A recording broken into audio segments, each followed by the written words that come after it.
江有离，我们分手吧。原来我竟然是惊世豪门段家的少爷，你一个农家卖药医女，已经配不上我了。什么？我不配？知不知道我的药价值1000金？多少豪门贵族都在重金求购。以我现在豪门少爷的身份，将来肯定要娶一个门当户对的豪门千金。不过看在你跟我交往2个月的份上，我可以包养你。切，傻逼！分手就分手，好走不送。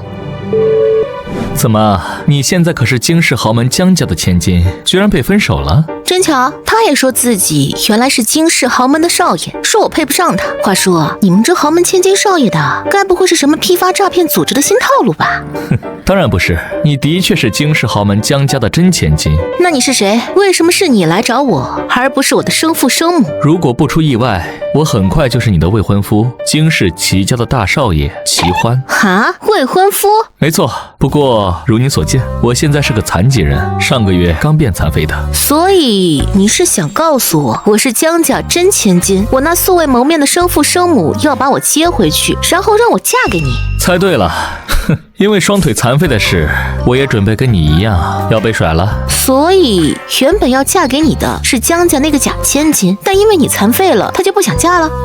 一字不差。那你怎么看起来一点不伤心？你刚被男友甩了，看起来也不伤心啊。渣男而已，分了好，不值得浪费时间和精力。看来你倒是挺洒脱的，我也是一样，渣女而已，不娶更好。奇怪，怎么会那么巧？你双腿刚残疾，我生父生母就马上找到我，让我替那个养女嫁给你。看来他们早就知道我的存在，只不过以前我没价值，所以才把我晾在外面，是吧？我想是的。既然你都知道江家打的什么算盘，干嘛还继续这门婚事，非要往坑里跳？我调查过你是个医女，用特殊的手段治好了不少疑难杂症。我这双腿请遍了名医都束手无策，所以亲自来看看，娶你对我来说究竟是坑还是福？那你现在看到了，我就是一个乡下野丫头，还是个不被家里人待见的替嫁棋子，你还想娶我？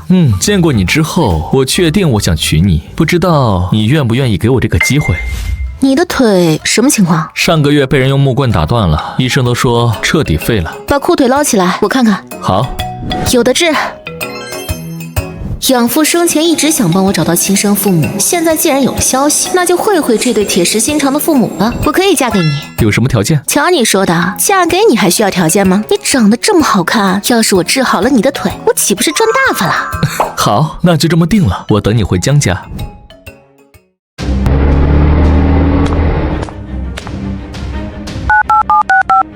叶颖，马上替我在京市调查豪门江家所有人的资料，尤其是江家那位小姐，今晚就要。是老大。之前我也幻想过父母抛弃我是有难言之隐，可现在看来不是。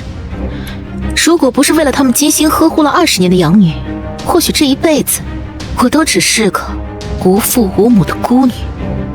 哼，才貌双全。少爷，您真的要娶那个乡下医女吗？她对您在齐家的处境不会有任何帮助。程景，半年前老爷子病重，需要一颗珍贵的药材续命，你还记得吗？记得，那颗药材当初您花了1个亿才在拍卖行拍到手。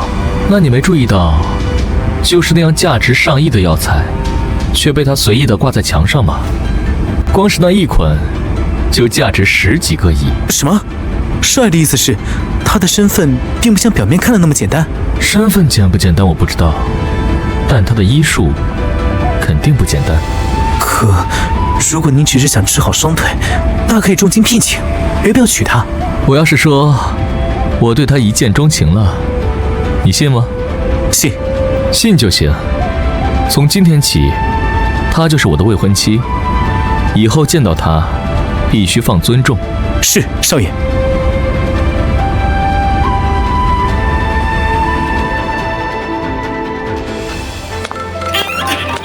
老大，查到了，江家只有一位小姐，叫江永和，是江家二爷江阳旭和他夫人秦玉莲所生，口碑很好，才貌双全。2个月前和齐家大少爷齐欢定下婚约，但上个月齐欢双腿出事，继承人的事也没了后续。才貌双全，就是不知道他这令人羡慕的人生来得正不正当。继续查。这个江永和到底是不是江阳旭和秦玉莲的亲生女儿？老大，您这是打算回去认个亲？明白了，老大，我马上再去调查。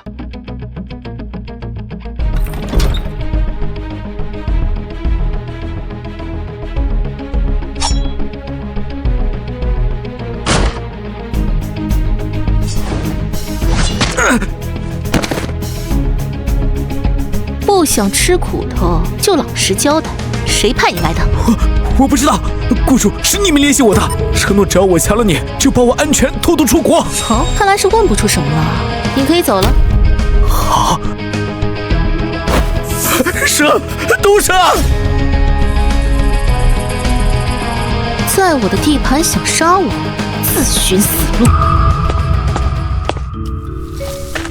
正好给我的草药添点养料。哼，刚知道我的身份，就有人送上这份见面礼，看来是等不及我去会会你们了。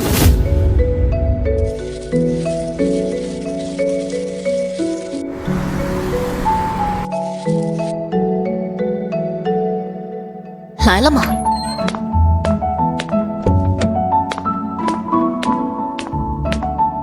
你们是来找我的吗？苏苏，是他就是我们要找的人。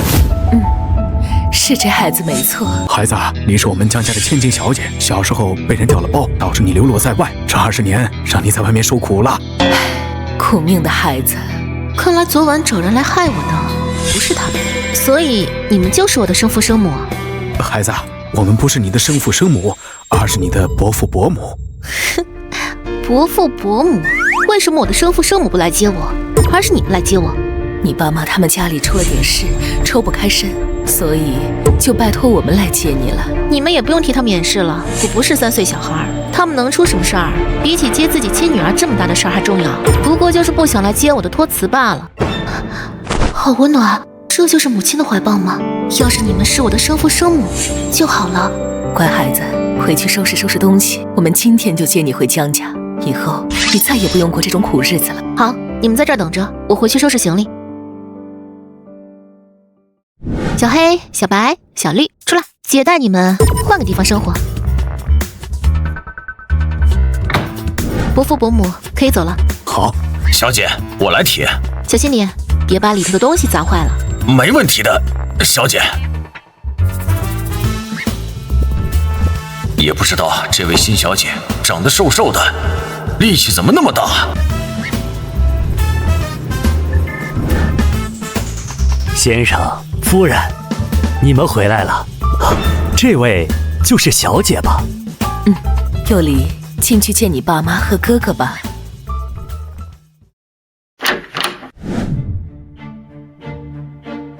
哼，我的家人果真是很有意思。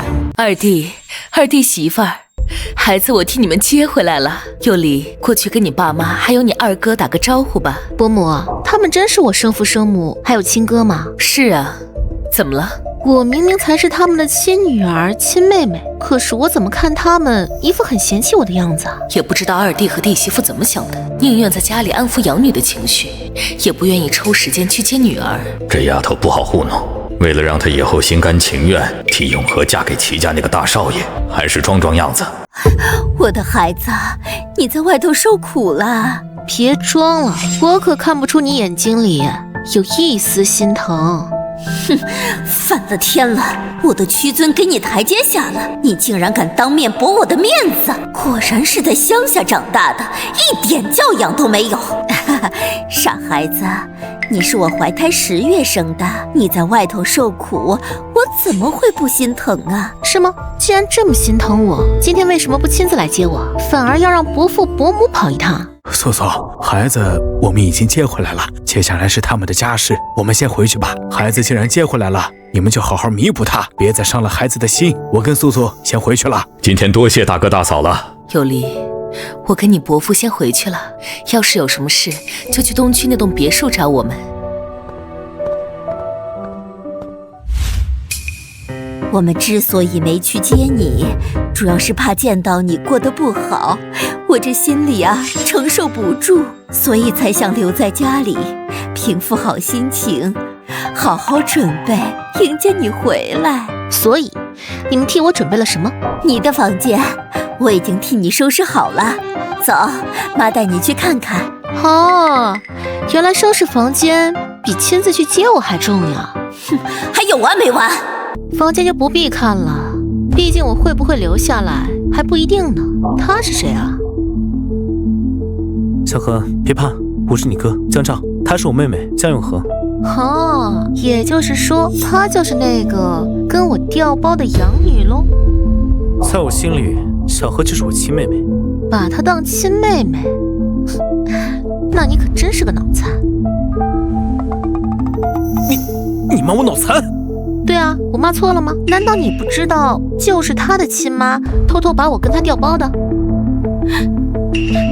对不起，小何，这不关你的事。当初的确是小何的母亲把你跟他调包了，但小何是无辜的，他母亲做的事，他什么都不知道。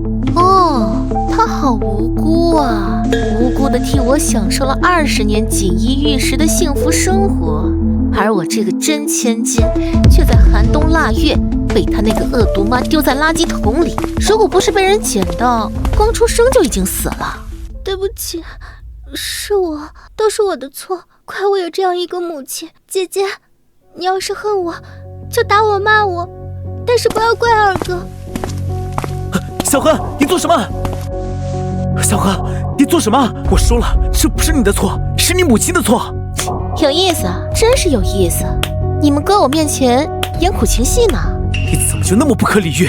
小何都这样真心实意跟你道歉了，你还要这样嘲讽他？我不只是嘲讽他，我是连你们也一起嘲讽了，好吧？他因为拥有一个替他着想的恶毒母亲，于是想方设法创造机会，把他跟我调包，让他占了我20年的美好人生。我这个真千金回来，你们身为我父母和哥哥，却还当着我的面处处维护他。碰到你们这种倒霉家人，我真是觉得倒霉。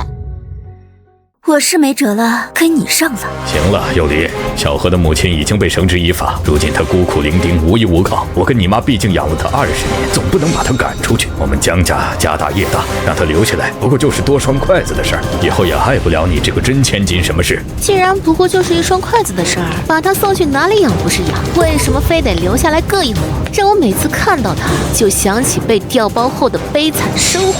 看你这意思，今天非得让我们把小何送走了是吧？对，这个家里只能有我，不能有他。爸妈，二哥，我不想离开你们。小何，你别担心，你不用走，只要我还有一口气在，就绝对不会允许你离开江家。你永远是我的妹妹，是我江家的小姐。他不走，那意思就是让我走。幼离，你刚回来。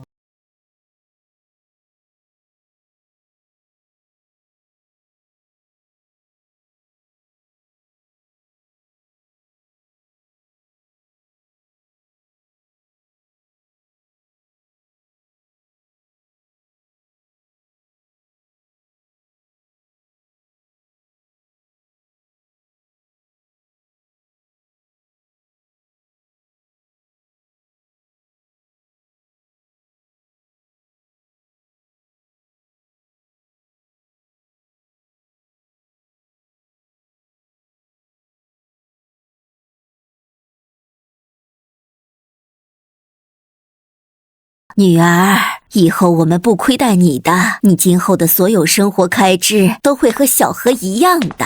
我跟你爸不会偏心谁。哼，那我还要感谢你们喽！拜托，对于我来说，不会偏心谁就是最大的偏心。不得不说，你们夫妻俩可真是活菩萨大善人，亲女儿不要，却要花钱继续养着仇人的女。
姐姐，你别走。爸妈，我知道你们很为难，我不希望你们为难。如果真的只能留一个，让姐姐留下，我走。想走？我才不信你舍得放弃这锦衣玉食的生活，不过是欲擒故纵罢了。你二哥说的没错，你是我亲女儿，我本不想说话太伤你的心，可你看你这蛮横无理的样子，没有半点自知之明，还搞不清楚状况，咄咄逼人。那我就直说好了，跟你比，永和优秀太多了。我们不会因为你是我们亲女儿，就放弃一个培养了20年的优秀女儿。好，终于不装了。你要是想顺利回到江家，安安稳稳当一个后半辈子衣食无忧的千金小姐，那就老老实实把怨气吞回肚子里，接受永和，继续留在江家这个事实。否则的话，我们只能选择放弃你。二弟、弟媳妇儿，你们当真那么糊涂，不要自己的亲女儿吗？这江家还是有人重视我，我实在是放心不下你，决定还是回来看看情况。没想到他们真的能说出这种混账话。婆母，不是我们不要他，是他非要自己走。哼，你们非要留下害他流落在外20年的罪犯的女儿，他能不心寒吗？他能不走吗？这个多管闲事的老八婆，难怪一辈子生不出孩子，活该。婆母，小何那时候也是个什么都不懂的婴儿，他有什么错呢？伯母，别跟他们废话了，他们这样的家人我看不上，他们不想要我还嫌恶心呢。苦命的孩子，要不你就忍一忍，让江永和留下。不，他们要是想认我，就绝不能允许仇人的女儿在这儿多待1天。说得好，不愧是我江家的种，我的宝贝孙女接回来了。爸，您怎么来了？自己亲生女儿不要，非要替仇人养女儿，我都要怀疑她是不是你在外面的私生女了。爸，您可别乱说，亲子鉴定做过了，小何跟我们没有任何血缘关系，我们只是跟小何相处了20年，有感情了。蠢货！我看你们的脑袋真是被驴踢了。好孩子，我是你爷爷，你爸糊涂，我不糊涂，他不认你，我认。哎呀，爷爷，要不是您跟伯父伯母都通情达理，我都要怀疑江家如果像他们一家人这脑子，究竟是怎么在京师成为豪门的。说得好，孙女儿，你放心，今天爷爷啊一定替你做主，今天就是把他们全部赶出去，也绝对不允许你离开我们江家。爷爷，你闭嘴！最该赶走的就是你，当初怎么被调包的不是你这个蠢货，也让你体会体会在外头受苦受罪的日子，看你还会不会像现在一样不明事理。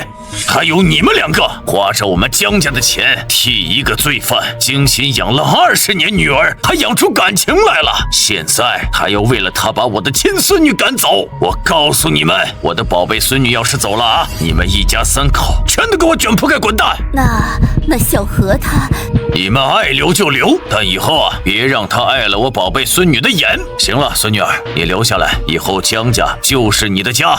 爷爷，我不想认他们做我爸妈，反正我身上流着的是江家的血脉，不如我认伯父伯母做我的爸妈，怎么样？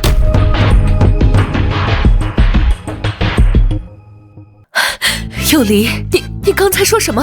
可以再说一遍吗？伯母，我想认您和伯父做我的爸妈，可以吗？胡闹！别在你爷爷面前胡说八道。亲女儿不认自己，要去认大哥当爹，这要是传出去，我江旭阳岂不是成了整个京师的笑话？而且大哥大嫂没有孩子，家产本该是我们的，这死丫头一来，全乱了。我没有胡闹，我很认真的。说来说去，还是舍不得江家千金的身份，为了留下来，连认伯父伯母做爸妈这种离谱的话都说得出口。哼，你可真搞笑！我本来就是江家千金，需要舍不得？我看舍不得的是江永和吧，不是江家人，却死皮赖脸的赖在这不走。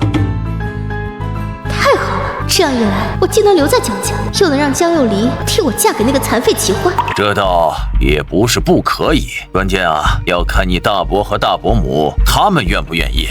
不行，绝对不行！幼离是我10月怀胎生下的亲女儿，怎么能让她认大哥大嫂做爸妈呢？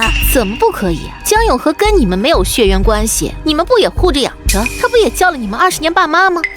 这不一样，永和跟我们生活了20年，有感情了。伯母，你和伯父愿意做我的父亲母亲吗？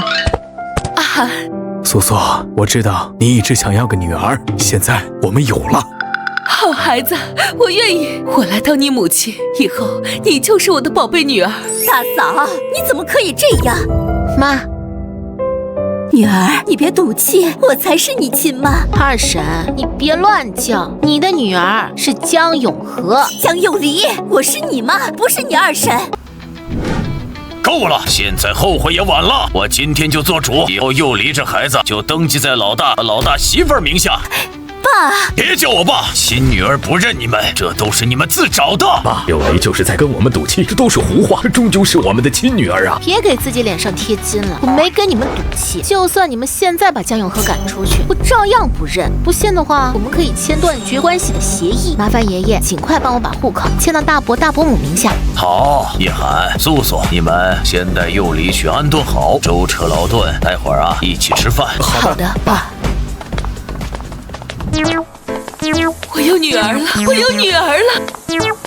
小心些，别让咱们女儿看笑话了。幼离，这里没别人了，你老实跟我们说，你说要认我们做你爸妈，真的不是在赌气吧？当然不是赌气，我就是喜欢你们，想成为你们的女儿。还是说你们后悔了，不想要我这个女儿了？当然不是，我就是怕你一时义气，将来后悔。你要是现在后悔，还来得及，让你爷爷不会，我一辈子都不会后悔。好，幼离，以后你就是我跟你爸的亲女儿，谁也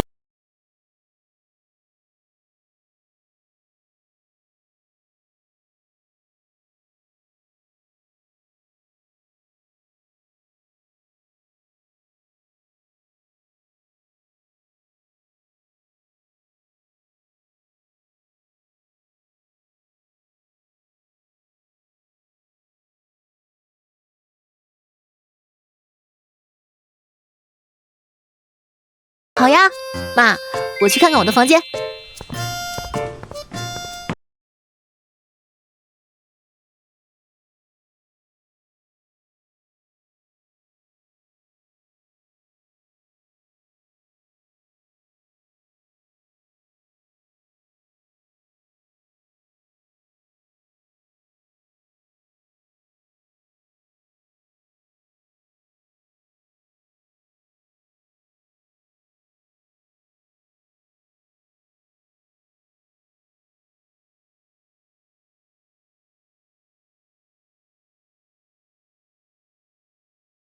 层楼的房间都给你住，什么低奢风、地中海风都来一个。哦，对了，还有你之前住的泥房，你要是想搞个田园风光也可以。太宠了，我这漂亮新妈对我实在是太宠太纵容了吧？不过这一层房间全要了，倒是个好主意。这样我的小黑、小白、小绿活动范围能大一些。那3楼的房间我就全要了。没问题。你就是想再建一栋新的别墅都行，这就不用了，我还是想跟爸妈你们住一起。好好好，住一起。行了，晚餐没那么快，你先在房间休息一会儿，我让人把你的行李搬上来。嗯。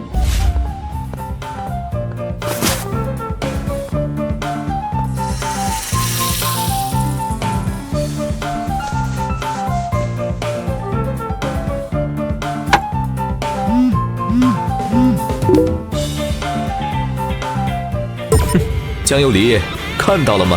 这就是我的新家，我可是京师豪门段家的少爷，以后就住在这大别墅了，羡慕吗？如果你后悔了，还想跟着我的话，我可以勉为其难的答应你。哦，忘记拉黑他了，傻逼！大哥大嫂也太不把我们当回事了，他们还真想认我们那个亲女儿。不管怎么样，绝不能让幼离认他们。爸妈，你们不是也不愿意让小慧离开吗？她既然要认伯父伯母做爸妈，就让她去，你们干嘛要反对？哼，我们可以不认她，但也轮不到你伯父伯母去捡这个便宜吧？反正就是个垃圾，伯父伯母捡了就捡了，就当是垃圾回收，省得我们认回来还闹心。你们也不是没看他今天那样，仗着自己是江家血脉，对我们趾高气昂，认回来还不知道会怎么闹翻天。永和，你刚才也看到了，你爷爷今天的态度，比起楚楚优秀的你，他更在意有着血缘关系的亲孙女。看到了。原本你们伯父伯母没有孩子，江家家产迟早是你们的。可如果我们的亲女儿真认了他们，以后江家家产怎么分配还真不一定。我跟你妈反对，是为了我们这个家，绝对不是不心疼你。爸，我知道的。就算不为家产，那替永和嫁给齐家大少爷的事呢？你总得考虑吧？真打算让永和嫁给一个残疾人？你妈说的对啊，我知道你从小跟永和一起长大，感情好，不愿让他受委屈。以后你就是做样子也得做给你的亲妹妹看，让她认回你这个亲哥哥。只有这样，才能让她心甘情愿替永和嫁过去，继续完成两家联姻。爸妈，我知道该怎么做了。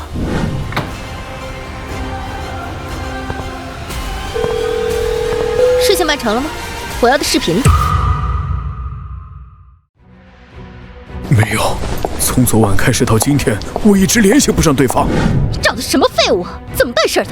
对方说那男的是强过10几个少女的逃犯，我心想是个狠角色，没想到是个废物，连个女人都搞不定。都是废物！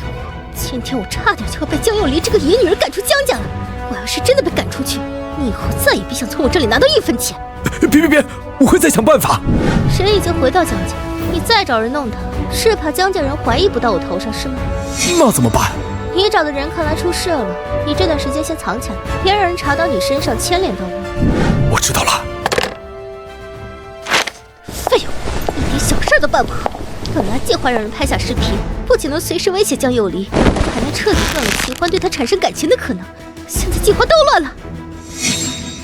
我从小到大琴棋书画样样精通，江幼离一个野女人，凭什么和我争？很快我就会让你知道得罪我是什么下场。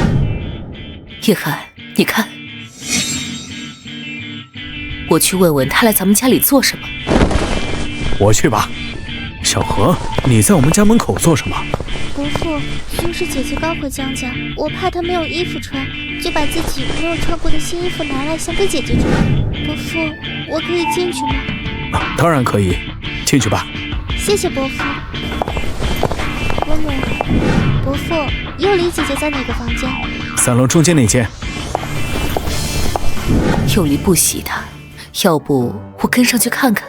不用担心，让幼离自己解决吧，他很聪明，能应付。说起来，确实要给幼离准备几套衣服，我想联系一下店里，让他们发些最新款的图过来。都听你的。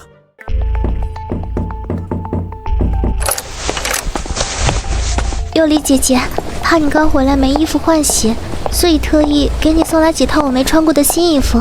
既然知道我不会接受，就不用装模作样了。幼离姐姐，我是真心实意想要和你和平相处的，你又何必一直跟我过不去？这样不过是两败俱伤而已。谁跟你两败俱伤啊？你输定了，知道吗？幼离姐姐，你凭什么认为自己能够赢过我呢？从小到大，爸妈砸在我身上的资源有多少，你知道吗？京市多少千金小姐都争不过我，更何况是从小在村里长大的女人。姐姐，我要是你，就乖乖的认了爸妈，以后也能凭着江家千金的身份衣食无忧，何必为了一口没用的气赌上自己的人生？哦，那看来京市的千金小姐也就这样，连你都比不过。幼离姐姐还真是自信，既然如此，那我就拭目以待，看看你要怎么把我赶出江家，坐稳你这江家千金的位置。幼离姐姐，就算你看不惯我，也不该浪费我的一片好意，毕竟从小到大，你可能都没穿过这么多奢侈的大牌衣服吧？对啊，这些衣服有什么特别的吗？平时我都懒得穿，真搞笑，什么衣服舒服就穿什么，谁还真把这些牌子当盛典了？江幼离，你以为要不是为了我，爸妈能把你接回江家吗？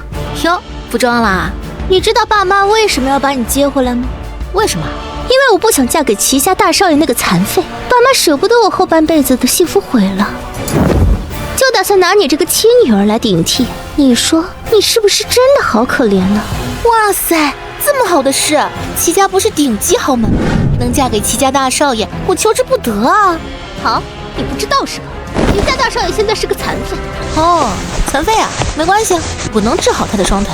要是你嫌弃人家现在是个残废不愿意嫁，以后他的腿要是好了，你可别后悔。对了，昨晚上那个逃犯是你收买的吧？哎，他真是跟你一样的废物，你当心了，他昨晚送我的这份礼物，我会慢慢还给你的哦。你给我等着！尤里，你过来看看这些衣服你喜欢哪些，先挑几套，我让老板给你拿回来先穿着，明天有空了再陪你一起去买。好啊，谢谢妈咪。伯父、伯母、尤里姐姐，我先回去了。劝你以后就别来我面前自取其辱了。他找你说什么了？无非就是一些挑婶的话，说二婶要把我接回来，是为了替她嫁给齐家大少爷那个残废。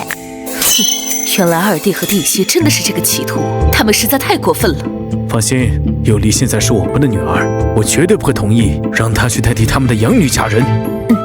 爸妈，我愿意嫁给齐家大少爷。你说什么？我愿意嫁给齐家大少爷。尤里，你刚回来，不清楚齐家的情况。以前的齐家大少爷确实是金氏千金们梦寐以求的如意郎君，可他上个月出了意外，双腿残废，再也站不起来了。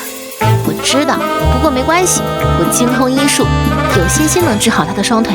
先不管这件事了，你先挑衣服。好。小何，他没要你的衣服。是啊，姐姐她果然还是不愿意接受我。她也太不识抬举。小何，你以后都不用委屈自己去讨好她，没这个必要。我只是不想什么事都只交给哥你，让你有那么大的压力。说什么傻话？哥哥保护妹妹是天经地义的事，是我跟爸妈非要留你的，你犯不着，看他脸色。真的是给脸不要脸。行了，一会儿吃饭的时候再看看他什么情况吧。伯父，这都几点了？伯母他们还没来。你伯母给尤里拿了2套新衣服，送来的时候有些迟，换好了就过来。大哥，你这就不厚道了。尤里可是我跟玉莲的亲女儿，她不过是跟我们赌气，你不会真想认她做女儿吧？尤里可没赌气，身份证和户口簿都交给爷爷去把户口迁移了。大哥，爸今天说那些也只是气话，我跟玉莲回去反思过了。尤里刚回来，我们不该逼得太紧，等他在江家待久了，知道小何的好，肯定能处得来的。二弟，你直到现在还认为尤里是在赌气，那么他就绝对不可能会接受你。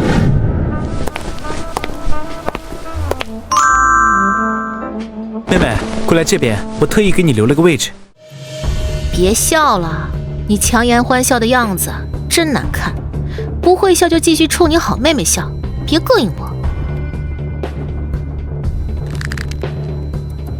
尤里，别胡闹。二叔，我不是你女儿，轮不到你来管教我吧？尤里，我跟你爸都知道错了，在这里给你道个歉，你就别生我们的气了。快过来你哥这边坐。二婶，你是听不懂人话吗？想尤里，不装了，这么快就狗急跳墙了，还说什么知道错了？你们认错就这态度啊？怎么又吵起来了？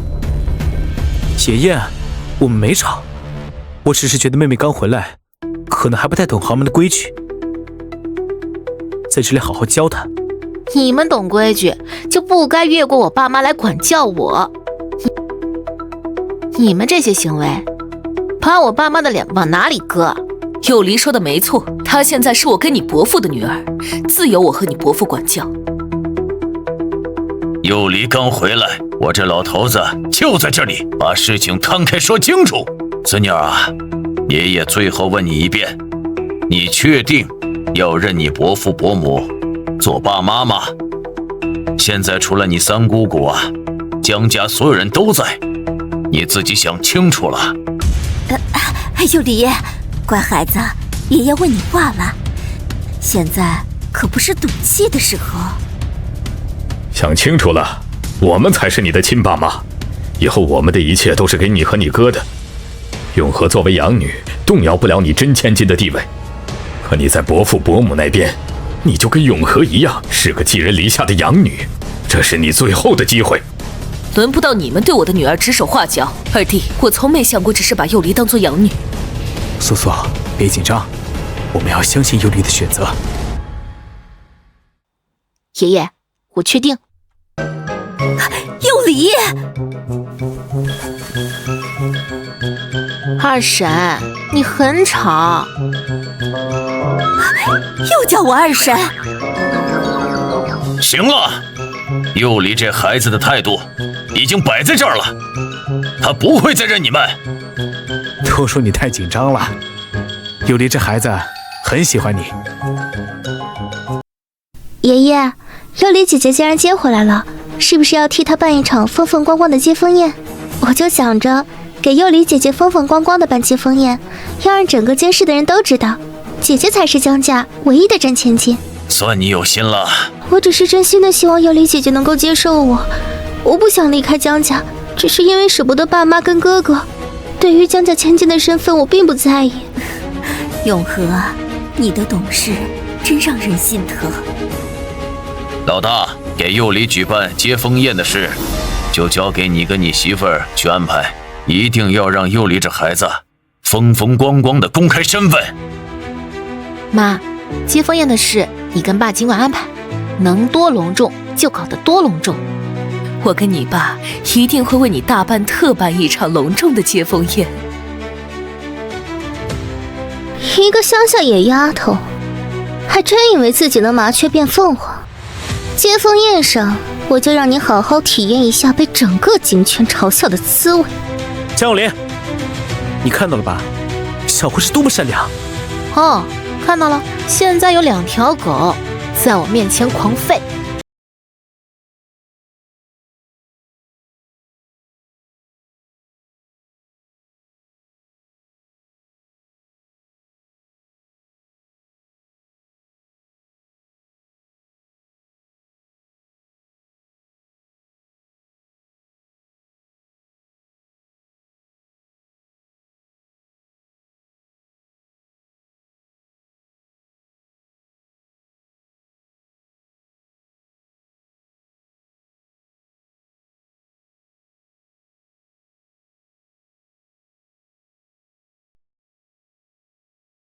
小黑、小白、小绿，出来透透气了。回到江家了吗？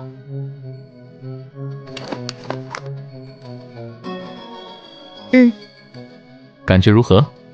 江家真的很有意思呢。啊，不得不承认，这个男人的声音真是悦耳动听。光是听他说话，便已经是一种享受。这么说，我倒是不用担忧你会在江家遭受什么委屈了。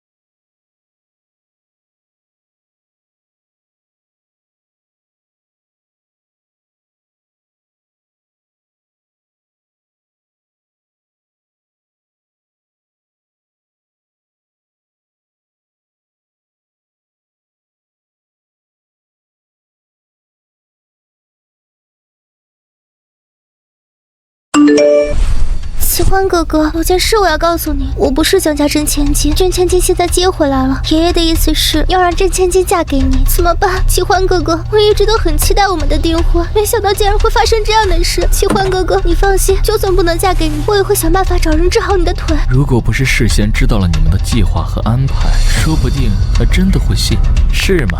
哼，没关系，终究是我们有缘无分。可惜了，为什么会变成残废呢？我就不信你一个农家医女还能治好那些名医都治不好的伤腿。佑离，下周6晚上，我们江家就要和齐家举办订婚的晚宴了。齐家是京市首屈一指的豪门世家，实力雄厚，地位尊崇。在此之前，江永和确实与齐家大少爷齐欢有过婚约，所以晚宴的目的原本是商讨他们2人的婚期。但你昨晚提到，你二叔二婶将你接回江家的真正意图，竟然是让你替代江永和嫁入齐家。是的，江永和就是这么告诉我的。那你昨晚所说的愿意嫁给齐家大少爷，并非只是玩笑话。当然不是开玩笑，我是认真的。我能知道原因吗？毕竟婚姻大事可不是儿戏。妈，你不也说了，齐家是京市最大的豪门，齐欢又是齐家大少爷，以后就是齐家继承人，嫁给他不好吗？最出要的是，光看脸，他还是个极品美男。如果齐欢没有发生意外双腿残废的话，那自然是顶好的一桩婚事。而且江永和也不可能会让你替他嫁给齐欢。你说你能治好他的双腿，有把握吗？9成吧。其实我有10成把握。上次见齐欢，他的腿伤时间不长，恢复希望很大。那些名医治不好，无非是太拘泥于常规。而我，但凡人还有一口气，都能从阎王手里抢回来。9成把握。行，有理，我们尊重你的想法。周6的晚宴，如果你二叔二婶真提出让你代替江永和嫁过去，而你自己也同意，我跟你爸绝不反对。哎呀，天底下怎么会有你们这么善解人意的父母啊？谁让你是我的宝贝女儿呢？那你就是我的宝贝妈咪。哎，宝贝女儿。素素已经很久没有这样发自内心的笑过了。有离的到来，这是上天赐给我们最好的礼物。有离，时间还早，商场也没开门。昨天你回来晚，还没好好逛逛家里，不如先熟悉熟悉环境，晚点儿我再带你出门买衣服。好，我自己去逛逛就行。妈，你们忙你们的，正好去看看哪里适合小黑、小白、小绿找自助餐。不需要我陪吗？不用了，妈。那行，我跟你爸就先去安排你接风宴的事。有理姐姐，早上好。昨晚睡得好吗？有没有什么不舒服的地方？毕竟江家这里可不像村子里那样安逸幽静哦。你这是在嘲讽我从村里来，在你们所谓的豪门住不惯？有理姐姐，您误会我了，我当然不是那个意思，我只是单纯的关心你嘛。别装了，你妈还在监狱里，你却能心安理得的在江家睡大觉，真是让人大开眼界。不过我可是江家真正的千金，不像某些人，当然睡得好。江有离，你怎么还是这么不识好歹？爸妈接你回来就是为了让你替我嫁给齐家大少爷，你一个乡下长大的野丫头，有麻雀飞上枝头的机会就该谢天谢地了，怎么就那么想不开啊？非要认大伯大伯母当爸妈，搞得自己里外不是人，多尴尬！你不会真以为大伯大伯母是真心喜欢你吧？不过是看在你身上流着江家的血，以后老爷子大发慈悲，能让你也分一份家产吧。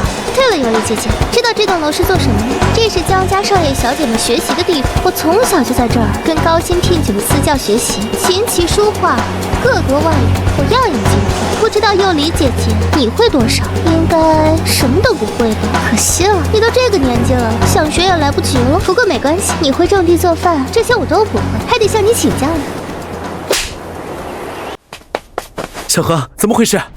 我刚才只是问幼离姐姐想不想学琴棋书画，如果想学我可以教她，我也不知道她为什么突然就打我。你不明白吗？因为你太犯贱了。你居然敢打小何！从小到大谁敢欺负他？你一再针对他就算了，现在还敢动手，我们今天非得教训你。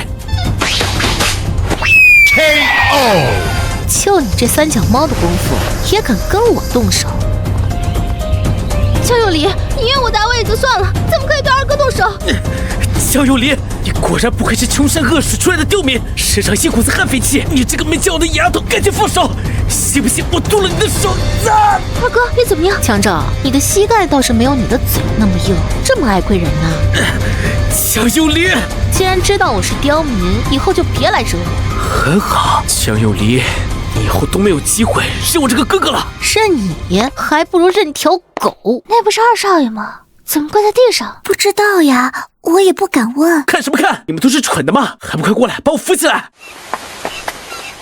二哥，你膝盖都发青发肿了，幼离姐姐也太过分了，就算心里有怨气也该冲我来，为什么要冲二哥你？二哥，对不起，都是因为我才把你害成这样。小何，跟你没有关系，江有离这个丑八怪本来就心胸狭隘，他就是嫉妒你，所以容不下你。二哥，你别说话了，我去拿冰块给你膝盖敷上。小何这么善良，我怎么可能因为江有离那个丑八怪就赶他出江家？真是天大的笑话。好了，二哥，可能会有点疼，你忍着点。没事。二哥，这件事情要告诉爸妈吗？要不还是算了吧，毕竟我们也不想让他们担心。不能算了，江有离这个野丫头，今天的这份耻辱，我一定要双倍还回去，我绝对不会放过她。可是幼离姐姐一定会因此更讨厌我吧？小何，我想明白了，唯一能让你不再为难的办法，就是想办法让江有离被家里所有人都厌恶，尤其是爷爷，只有这样才能让他再也无法伤害到你。二哥，你不用劝我，我已经决定了，谁让他容不下你。太好了，这下都不用自己动手，江有离跟江照可以说是彻底势不两立了。有离，你喜欢什么尽管买，不要拘谨，这一件还有那一件都包起来。妈，你挑的太多了。没关系，试不过来的话就直接买回去吧。明白了，妈这是在玩真人版奇迹暖暖呢。小姐，您的身份证。夫人，这是登记了小姐名字的户口簿，老爷已经替小姐迁好户了。真的？我看看。有离，这下我们就是真正的一家人了。有离，给你举办新婚宴的时间定在这周6晚上7点，邀请函明天就会送到各名门世家，到时候来的人会很多。基本的晚宴礼仪让你妈教教你，不用太紧张，就当是一场普通家宴，任何事儿由我跟你妈兜底。好，晚礼服的话，你有什么想法吗？想要什么风格的？接风宴是江永和提议的，他无非是想在那天盖过我的风头，让我在所有人面前丢人。晚礼服恐怕是他第一个想动手脚的地方。不过既然是我的接风宴，我当然要成为最耀眼的存在。江永和的如意算盘要落空了。晚礼服的话，妈，你按照你能定的最好的帮我定。行。江有离，你这个狼心狗肺的东西！我跟你爸把你接回来，你不愿意认我们就算了，现在还动手打自己的亲哥哥。大晚上的吵什么？爸，你今天可一定要为我们家赵儿做主啊！这装可怜的神态，不知道的还以为江永和是他亲生的呢，简直如出一辙。大哥大嫂，你们还有心思在这儿跟这个惹祸精有说有笑的？知不知道他今天闯了多大的祸？二婶，这是我家，不是你家菜市场，别一来就叫嚷。你说说，我闯什么祸了？江有离，你跟我们闹脾气也要有个度，现在居然敢动手打自己的亲哥哥，我看你就是仗着自己是江家真千金的身份有恃无恐了。哼，今天我一定要让你爷爷好好收拾你一顿。弟媳，事情还没搞清楚之前，你别这么大声，吓着幼离了。靠，这该死的温暖的母爱真是令我欲罢不能，真想重新投胎当他的亲生女儿。弟媳妇儿，话要说清楚，我不相信幼离这孩子会无缘无故动手打人。大哥，怎么不会？你们自己看看，看永和的脸，还有赵儿这腿上的伤。赵儿都说了，这些全都是江幼离早上打的。幼离，这是怎么回事？没错，江永和的脸是我打的，江昭的膝盖是我踢的，但是我觉得他们该打。胡说八道！什么叫该打？你有什么资格打我的儿子和女儿？爷爷，我知道打人不对，但是江永和言语侮辱我，无论如何，我现在是您的亲孙女，江家的真千金，她一个养女当众羞辱我，您说该不该打？至于江昭，是他想对我动手在先，我踢他膝盖纯属正当防卫。你撒谎！永和是什么样的孩子？我们跟他相处了20年，会不清楚吗？他怎么可能羞辱人？我看你就是在诽谤。赵儿为什么要打你？还不是因为你先不分青红皂白打了永和？是吗？江永和，你敢当着大家的面发誓，说你没有言语侮辱我？我真的没有侮辱过幼离姐姐。今天早上我学完德语从一线楼出来，看到姐姐站在门口，我以为姐姐也想学，就真心实意的上前打招呼，想教她。谁知道幼离姐姐却认为我在炫耀，是在瞧不起她，二话不说就打了我一个巴掌。我对天发誓，我真的没有那个意思。乖女儿，别哭了，妈相信你。你从小就乖巧懂事，怎么可能会做那种事？听到了吧？我就说这孩子刚从乡下接回来，性子野，难管教。大哥大嫂，你们认了女儿就该好好管管，怎么能任由她第一天就闯祸呢？爸，您得给我们主持公道。不管怎么样，大哥大嫂必须给我一个交代，赵儿和永和不能白白受伤。你想要一个什么样的交代？来，赵儿、永和，你们说想怎么解决？尽管说，今天有爷爷给你们做主。我只要幼离姐姐跟我道个歉就好了。她毕竟是我们江家的小姐，我不会说以牙还牙这种话。我只要她给小何道歉，并且签一份协议，同意让小何永远留在江家。爷爷，我的要求很简单吧？简单，让我给他道歉。江昭，这对我来说就是天大的侮辱，你可真会恶心我。爷爷，我的户口已经迁到爸妈名下，我不希望以后二叔二婶再因为任何事情用血缘关系来道德绑架我，所以我也希望爷爷做个见证，今天这件事解决后，我要跟他们签一份永久断绝关系的协议。永久断绝关系？你以为这是在威胁谁？不用着你这样的妹妹，我求之不得。哼，江有离，你可想清楚了，这协议一旦签下，以后你后悔都来不及。狗才会后悔。想知道我为什么打他吗？你们听听不就知道了？听听什么意思？难道不可能的？喏，都听听吧。江有离，你怎么还是那么不识好歹？爸妈本身就是为了让你替我嫁给齐家大少爷才肯接你回来。你一个乡下长大的野丫头，有麻雀飞上枝头的机会就该谢天谢地了，怎么就那么小开呢？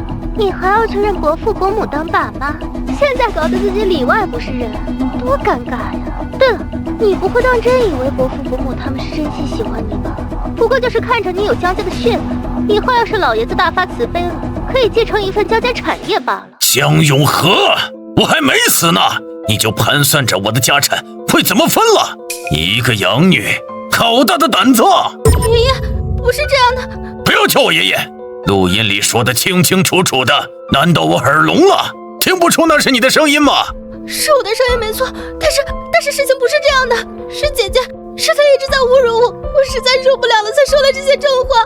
小何说的没错，谁知道你是不是在这之前跟他说了什么更过分的话，才让他这样反击你？你这个女人心机太深了。哼，江照，证据摆在你面前，你还这么糊涂，是非不分。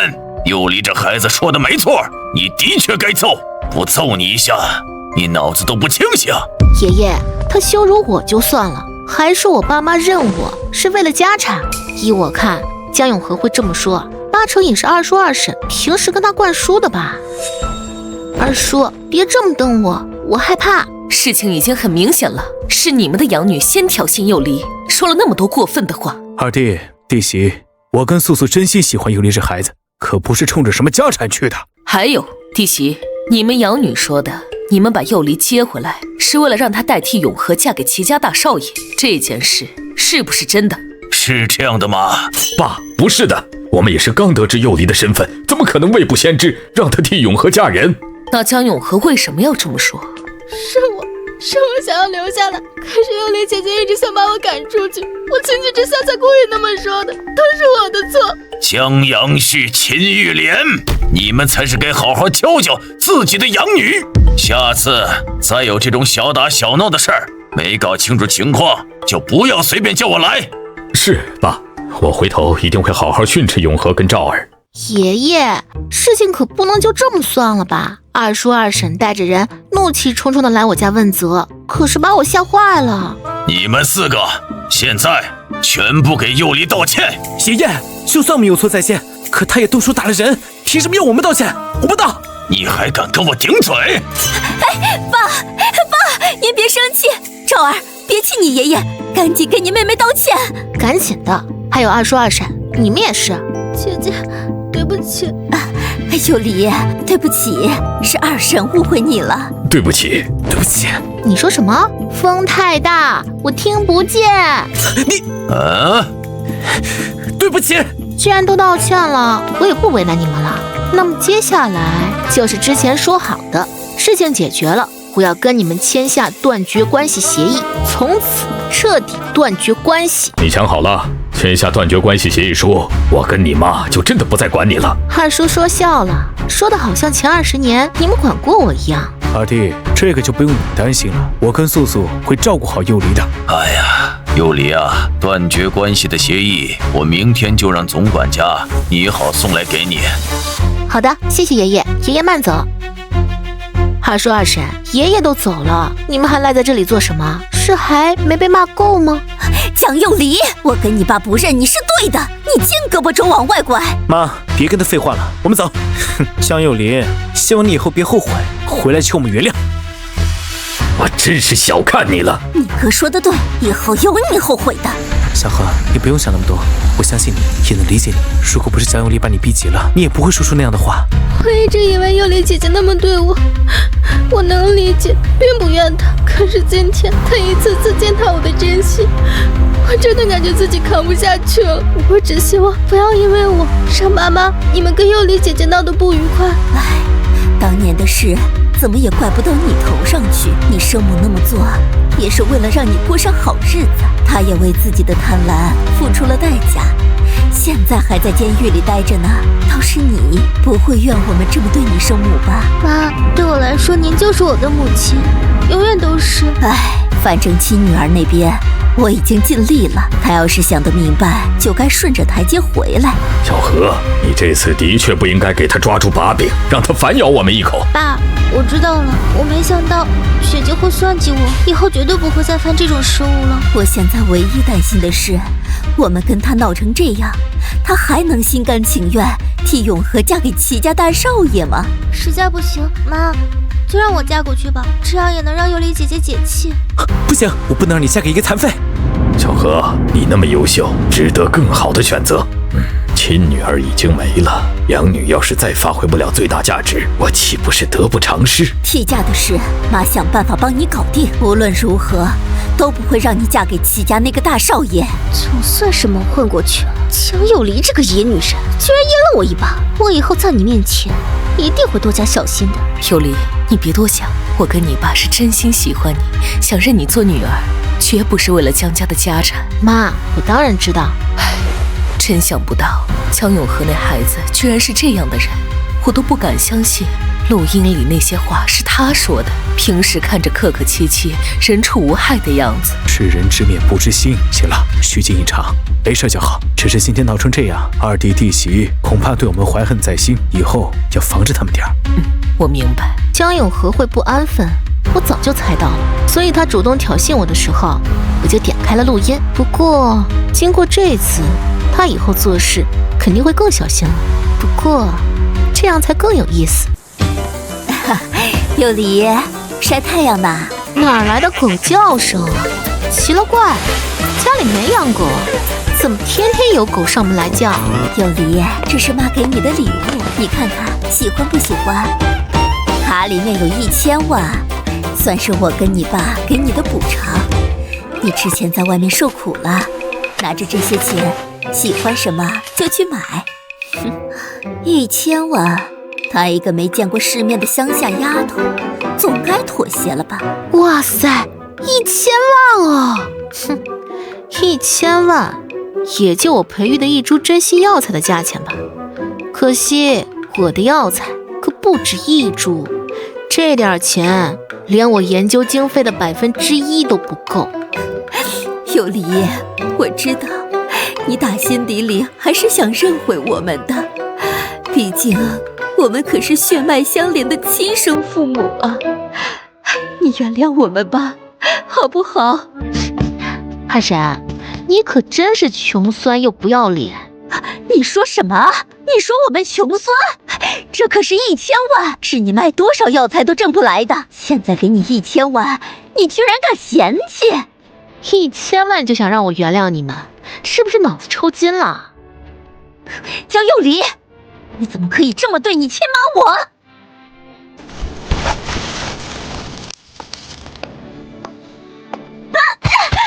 住手！你再继续来我跟前说些我不爱听的话，我下次就喂你鸟粪，你信不信？江有离，你跟我们赌气也要有个度，1000万你都不要，你是不是太贪得无厌了？1000万，我压根不稀罕。那你到底想要多少？1000万，就你以前卖药，可能一辈子都卖不出1000万，你怎么还不知足呢？你就是把整个江家的产业送给我，我都不可能会原谅你。别以为我不知道，其实你们早就知道我才是你亲女儿了吧？你怎么知道的？可惜你们因为嫌弃我，一直放任我自己在外头生活。既然你们先对我冷血无情，那就别怪我对你们不客气。你居然还要对我们不客气？怎么的？你要学习人家哪吒大义灭亲是吗？与其等你大义灭亲，现在我不如就先打死你！告诉你，我这次回来就不打算认你们，我回来就是让你们不好过的。原本我是打算把江家的产业全都占为己有，可是现在我发现江家除了你们，其他人都很好，所以我决定了，我只要毁了你们一家就够了。你大儿子江信管理着星光娱乐，最近总算签下几个潜力股，给公司带来了一些红利，但也远远比不上京市那些老牌娱乐公司。至于江照，自己在家搞音乐，前不久刚出了一首成名曲，火遍大江南北。如果这个时候被爆出什么黑料，也不懂还能不能翻身。二婶，你说我要是毁了他们的事业，你到底想干什么？我说二婶，你生什么气？我不过就是要毁掉你儿子的事业而已，你就那么难以接受？那为什么江永和夺走本该属于我的人生20年，你却觉得可以原谅呢？为什么？还能是为什么？幽离，你想想，我养了永和这孩子20年，不是亲生的又怎么样？就算是条狗，我都有感情了，何况永和还是个活生生的人。唉，更别说永和这孩子被我精心养得那么优秀、体贴、懂事，我看着就心生欢喜。我知道这对于作为亲生女儿的你来说很不公平，很难接受，但是人生来本就难以公平，只怪你命不好吧。唉，确实怪我命不好，怎么会摊上你这种傻逼生母啊？有理，我是你亲妈，从没想过放弃你，只要你回来，我一定给你我能给的最好的。你连个养女都不舍得扔，还舍得给我最好的？有理，赶紧滚！听你说话我耳朵脏。嘿，我怎么生了你这么个不听话的女儿？不滚是吧？滚不滚？有理，你怎么就那么鬼迷心窍呢？真以为你伯母喜欢你？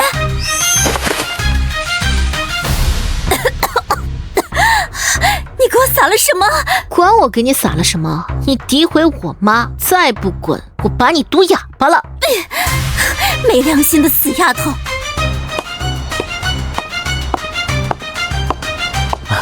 小姐，断绝关系的协议我已经按照老爷的吩咐拟好。如果小姐想清楚了，晚上8点到江家祖祠处去签这份协议，老爷会亲自做见证。好嘞，麻烦总管家跑这一趟啦。这1000万他竟然不要！他一个刚从村里出来的野丫头，见过那么多钱吗？1000万都看不上。不仅如此，他还说要毁了我们一家，搞垮我们儿子的事业。他当真是这么说的？这死丫头好像知道我们早就知道她是我们女儿，却多年不闻不问的事了，对我们怀恨在心呢。看来他是铁了心要跟我们划清界限了，别的我都能忍，可他如果真敢动我儿子的事业，就算是我的亲女儿，我也饶不了他。那今晚上跟他签断绝关系协议的事，我们也不挽留了。哼，这种女儿挽留来也是个祸害，还不如彻底撇清关系。以后她在外头惹出什么麻烦，那都是大哥大嫂的事儿，跟我们没有任何关系了。静儿和赵儿的事业发展如今都很顺利，江家所有家产以后肯定是他们的，绝不能因为江幼离这个变数让老爷子改变主意。跟齐家大少爷的联姻务必要换成江幼离，这件事你赶紧跟进。我知道现在是万万不可能再让永和嫁给齐家那个残废的，要嫁只能是他江幼离。我明天就找个时间去跟老爷子提这件事。让你去洽谈买下大神作家离离原上最后一部小说《青云之志》的版权，快1个月了，你现在跟我说连人都没联系上，我看你是不打算干了。江总，离离原上大神的编辑兰姐说了，大神经常神龙见首不见尾，他自己都联系不上，得等大神主动联系他。我不管你什么理由，再给你1周时间，买不下《青云之志》的版权，你就卷铺盖滚蛋。江总，您不会真觉得买下青云之志只要动动嘴皮子就行了吧？你什么意思？您也不看看现在这部作品有多抢手，不止我们，其他老牌娱乐公司都虎视眈眈，就算联系上大神，人家也未必愿意把这版权卖给我们这种新公司啊。哼，所以我养你们有什么用？还要我亲自出马不成？江总亲自出马，人家也未必买账。不去想办法，再跟我废话1句，现在就给我滚蛋！知道了，江总。公司连铺了2部剧，如果再拍不出1部爆款，老爷子那边怕是要质疑我的能力了。这部《青云之志》，我势在必得。大哥，什么事儿？大哥，你这几天在外忙没回去，不知道小何在家里都被欺负成什么样了。我这几天在为公司新签的艺人叶楚楚谈资源，今天才有空回来。怎么了？小何被谁欺负了？还能有谁？就是爸妈从村里接回来的那个老十字亲妹妹，她不仅不进我门，还动手打我和小何。不是说她一直在村里长大，是个卖药的农女吗？按理说没见过世面，不唯唯诺诺就不错了，怎么会有胆子打你们？可不是，也不瞧瞧自己什么德行，能回江家当千金就该烧高香了，还一再要把小何赶出去，一点不识抬举。大哥，你看他踹我这一脚，差点没把我踢废了。还有小何被他打了一巴掌，脸都肿了。从小到大，小何哪里受过这种委屈？这几天眼睛都快哭肿了。反正我一个人是对付不了他了。大哥，你可得出手帮帮忙。我知道了，看来我今天的确要抽个时间，好好去会一会我们这个亲妹妹了。正好公司的事儿让我心烦，急需一个发泄口。既然你撞到枪口上，那就别怪我不客气了。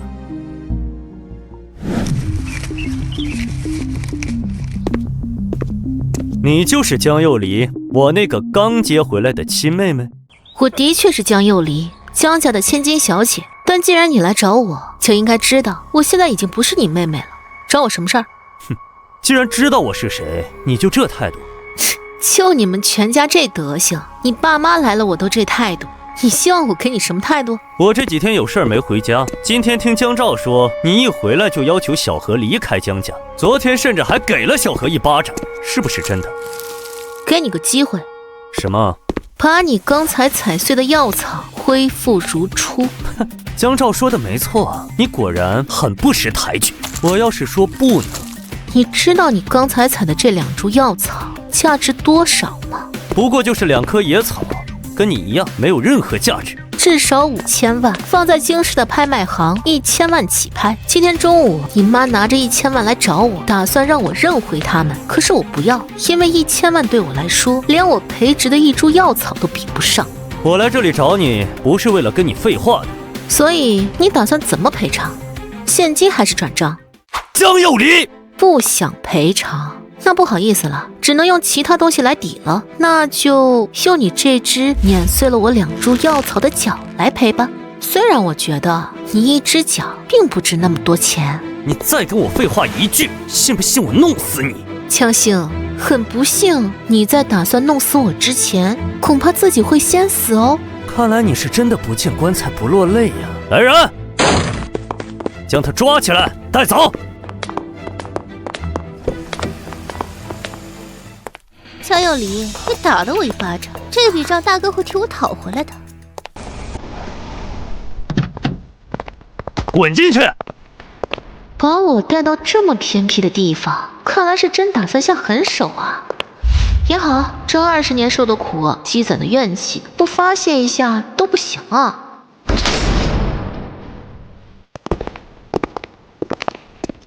在这里收拾你，就不会有人知道发生了什么事。这确实是个好地方，发生了什么事儿都没人知道。我跟我那2弟可不一样，我没他那么好脾气，我能动手，就绝对不会跟你废话。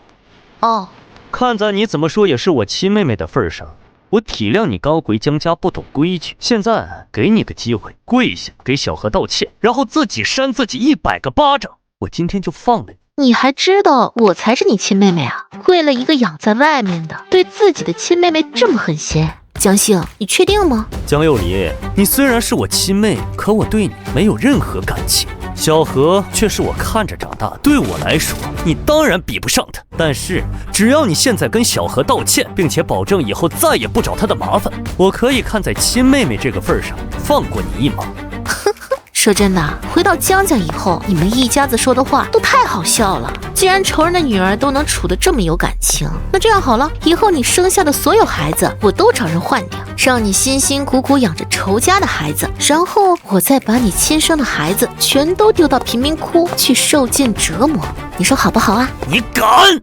天啊，你生什么气啊？是不是亲生的有什么关系呢？就算是仇人的孩子，也毕竟是你亲自养大的，都有感情了，何必介意呢？够了，小何跟你不一样，那些事儿是他母亲做的。看来江照说的没错，根本不应该跟你废话。哼，既然你这么执迷不悟，非要为难小何，那就别怪我不给你留情面了。我就在你这张脸上划几刀，让你变成丑八怪，看你以后还有没有脸去羞辱小何。啊！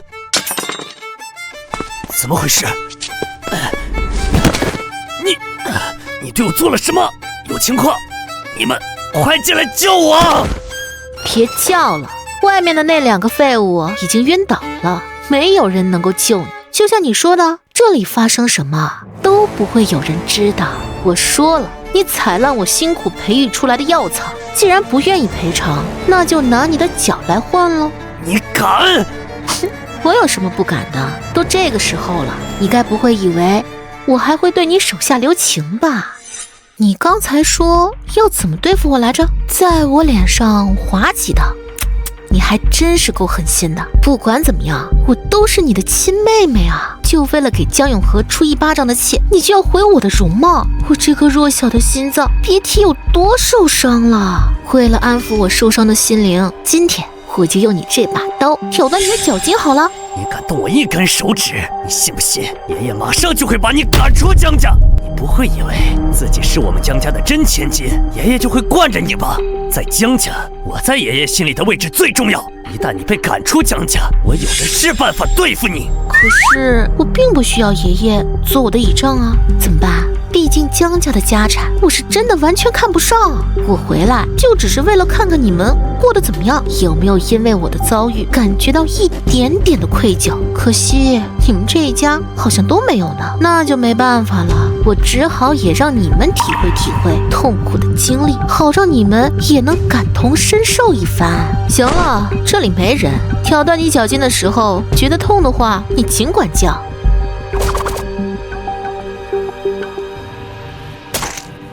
江有离，我劝你最好别。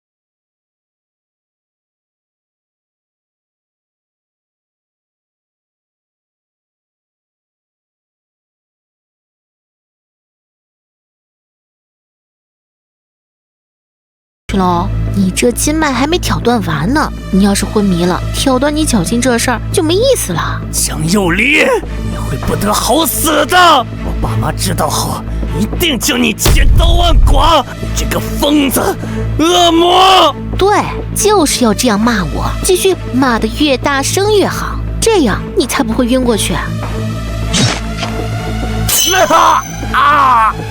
可以了，我就只挑断了你右脚的筋，你该庆幸你踩碎我那2株药草用的都是右脚，要是左右脚一起用，那你今天可就2条腿都别想要了。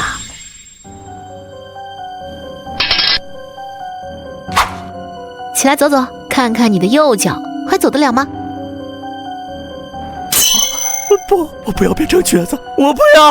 无趣，还以为他有多大能耐，不过是断了1只脚的筋，这就受不了了。果然是温室里的花朵，不堪一击。奇花，你怎么会在这儿？我过来看看让我双腿残废的地方，没想到正看到这么有意思的一幕，实在是太精彩了。原来你也是被人绑架到这里废了双腿的。跟你这位大哥一样，也是在清醒的时候被人活活打断的。齐欢，你放心，我说过会治好你的腿，就一定能治好。我相信你。看来你在江家过得也并不像你说的那么轻松。很轻松啊，你看这不就轻松解决了一个。你呢？为什么会在这里被人打断双腿？有兴趣说说嘛？我正好闲着无聊，暂时不想那么快回江家。可以啊，如果你想了解的话。当然想，待会儿你可得好好跟我说说，也好让我对你更了解一点。你对江永和也做过这种事吗？没有。江小姐，我们少爷的确没有对任何女人做过这种事。你家少爷就算替江永和做过，你也不一定知道。你是第一个，那我还真是荣幸。荣幸的是我，他可是江家大少爷，你就这么废了他1条腿，回江家后打算怎么交代？我也在想，要不把他毒哑了，再断了他的双手，这样他就不能泄密了。挺好的主意，不过你要是不介意，可以把人交给我，我帮你处理。算了，这是我的家事，省得麻烦你。以后我就是你的未婚夫，你的事不就是我的事？嘴巴这么甜，我都怀疑你是不是真的第一次对一个女人这么好。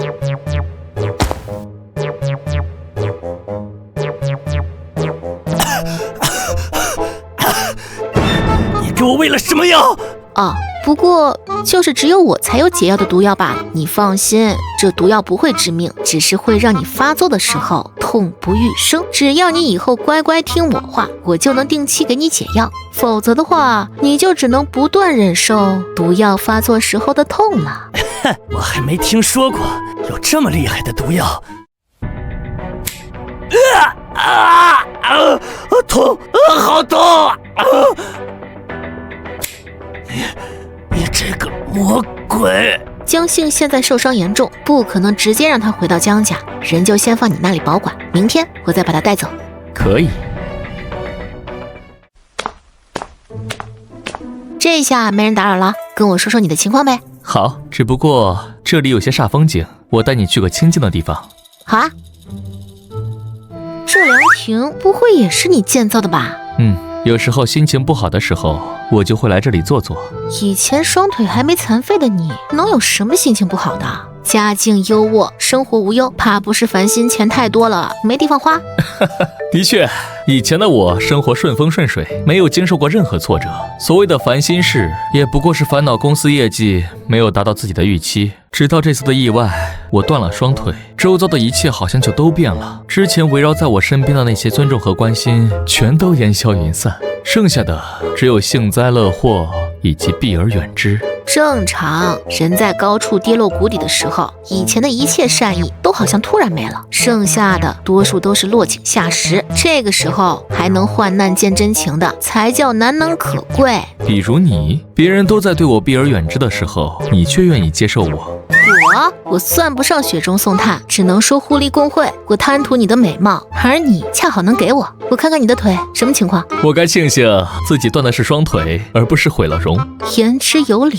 我们齐家人丁旺盛，我父辈就有5个兄弟姐妹，我父亲是最小的一个，也是最没出息的，从小就被看不起，直到我长大，才华逐渐显露，远远压过了同辈的那些兄弟姐妹，得到了爷爷的欣赏，我父亲在家族里的地位才跟着水涨船高。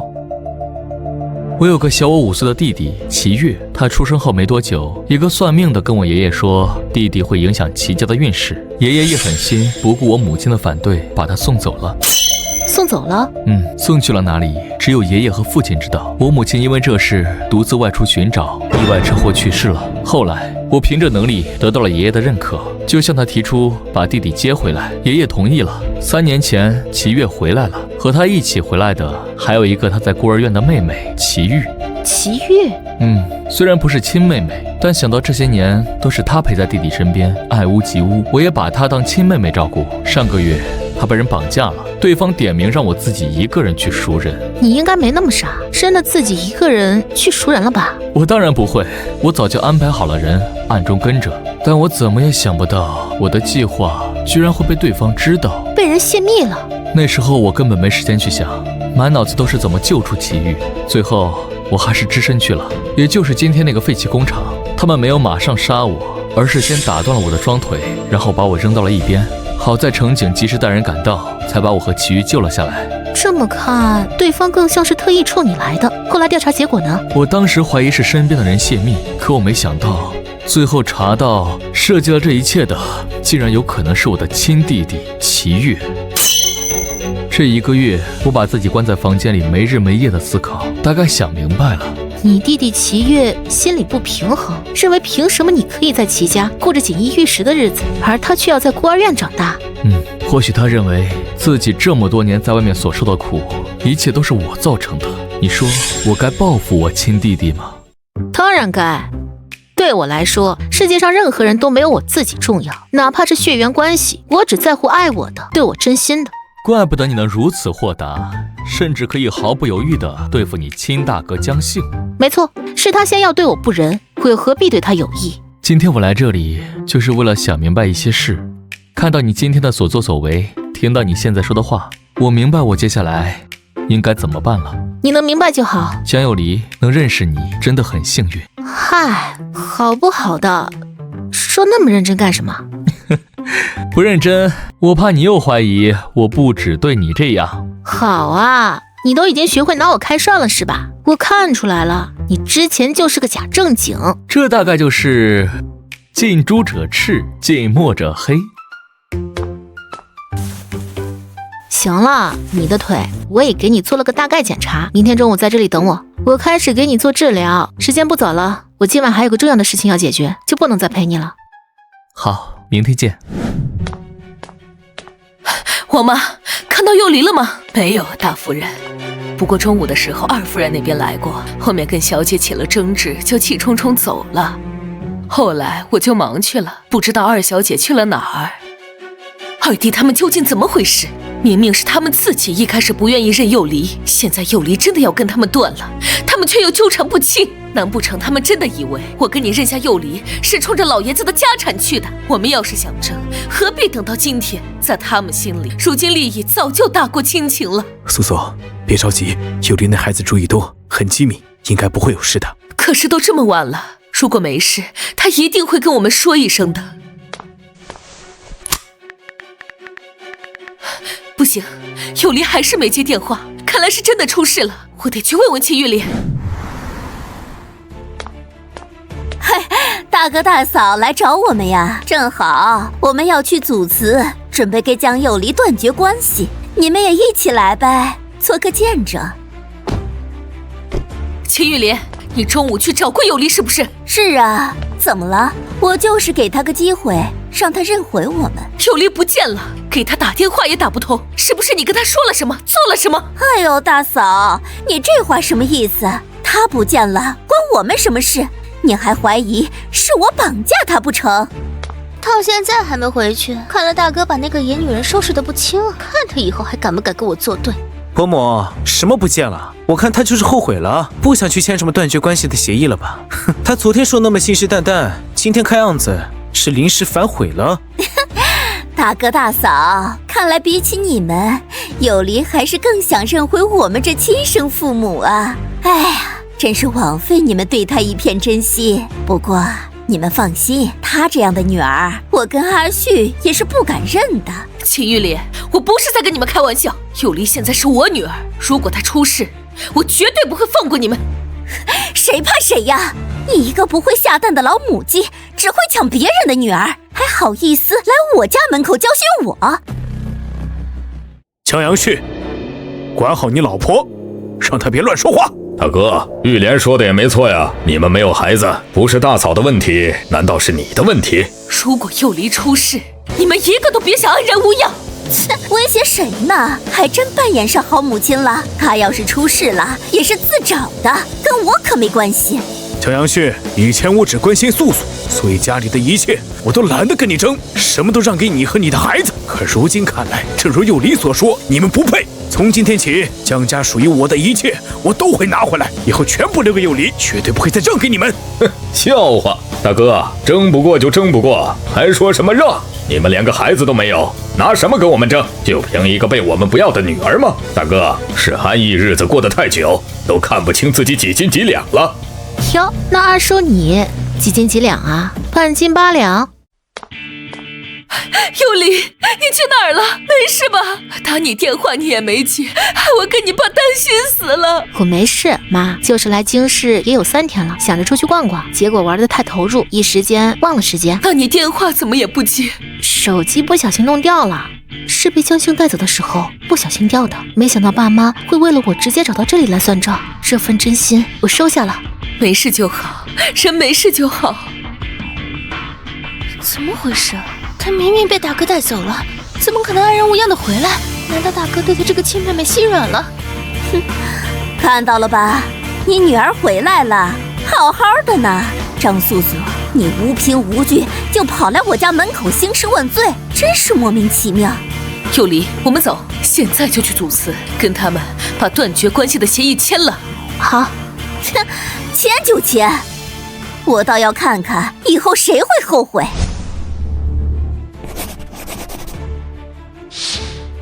哼，该你们了。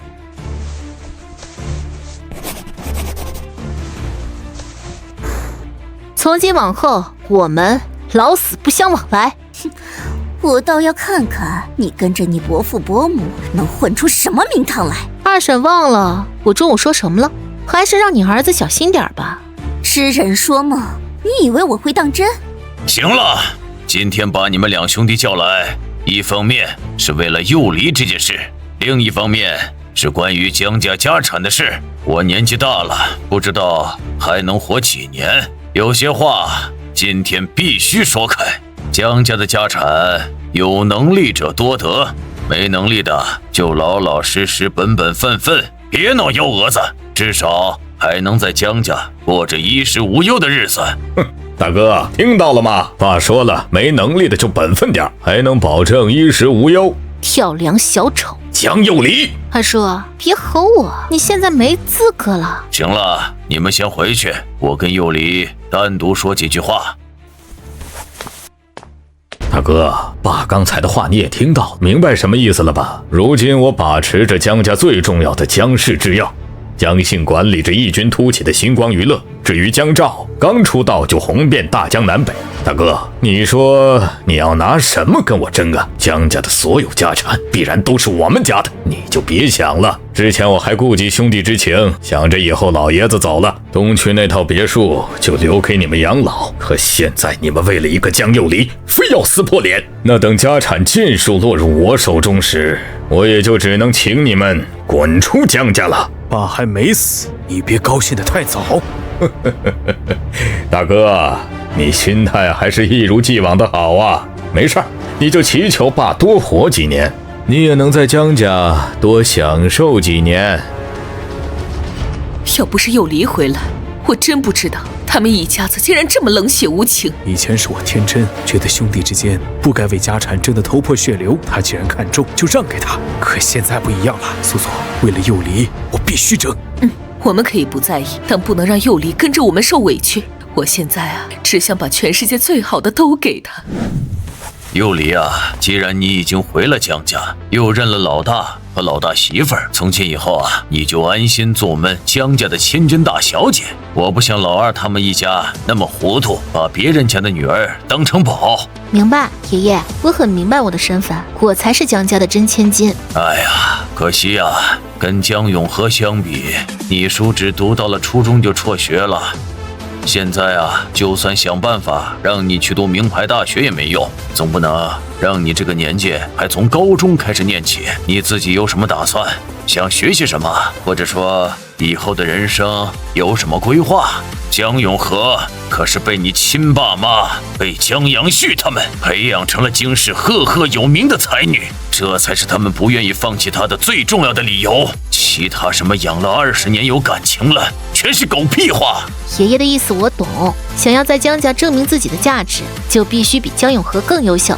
豪门这种地方，吃人不吐骨头，要想别人尊重你、欣赏你、敬畏你，就必须拿出真本事。这是你作为我亲孙女回来，我要教你的第1节课。爷爷，你多虑了，我没回来之前的生存环境可比这里残酷多了，这点生存道理我还是懂的。江永和会的那些，说到底更多的是取悦他人，可我会的都是他人有求于我的。哦，你会什么？爷爷，不瞒您说，我会的可多了，比如医术。哎呀，看样子你一点都不觉得自己比江永和差。当然，爷爷，我要比的可不只是江永和，还有江信和江兆两兄弟。如果我有这个能力，爷爷是否考虑把家里的制药公司以及星光传媒都交给我？他哪来的底气？难不成真的还有别的本事？你要真有能力，把你二叔和你堂哥江姓比下去，我们江家的制药公司和星光传媒，我都可以交给你。好，爷爷可要言而有信。当然，我绝对不会因为你是个女娃娃就轻视你。你只要记住，想要在江家立足，就努力证明自己。如果你真的更有能力，以后整个江家由你来继承管理都不成问题。行了，时间不早了，跟你爸妈回去休息吧。爷爷也早点休息。哎呀，我这孙女啊，还真是一点人情味儿都不愿意表现出来。老爷，小姐聪慧，但爱憎分明，眼里容不得沙子。一个女孩子在外流落20年，可不是靠人情味儿活下来的。那就让我看看你到底有多大的本事。幼离，你爷爷跟你说什么了？没为难你吧？没什么，就问问我未来有什么规划，需要学点什么。这样啊，那你是怎么回你爷爷的？我就说，如果我比江阳旭和他儿子江信更有能力，是不是能把家里的制药公司和星光娱乐交给我？我还以为你也想学学琴棋书画和外语什么的。妈，你太小瞧我了，只会那些有什么用？我要的是江家所有的产业。爸今天不也说了，以后在二叔他们一家面前不会再退让，要把属于我们的都争取过来。对，我是这么决定的。以前我跟你妈可以不在乎，但现在有了你，我一定要为你争取到更多的保障。那就是啦，我也一样，只要拿下江家所有产业，我们的未来才有保障。大哥去哪儿了？这么晚才回来？出去散散心。大哥以后还是少出门吧，这要是再出点意外，可怎么办啊？都怪我，要不是为了去赎我，大哥你也不会双腿残废。眼看着下周6的订婚宴就要宣布你和江家小姐的婚事了，也不知道发生这种事，江家那边会不会临时反悔？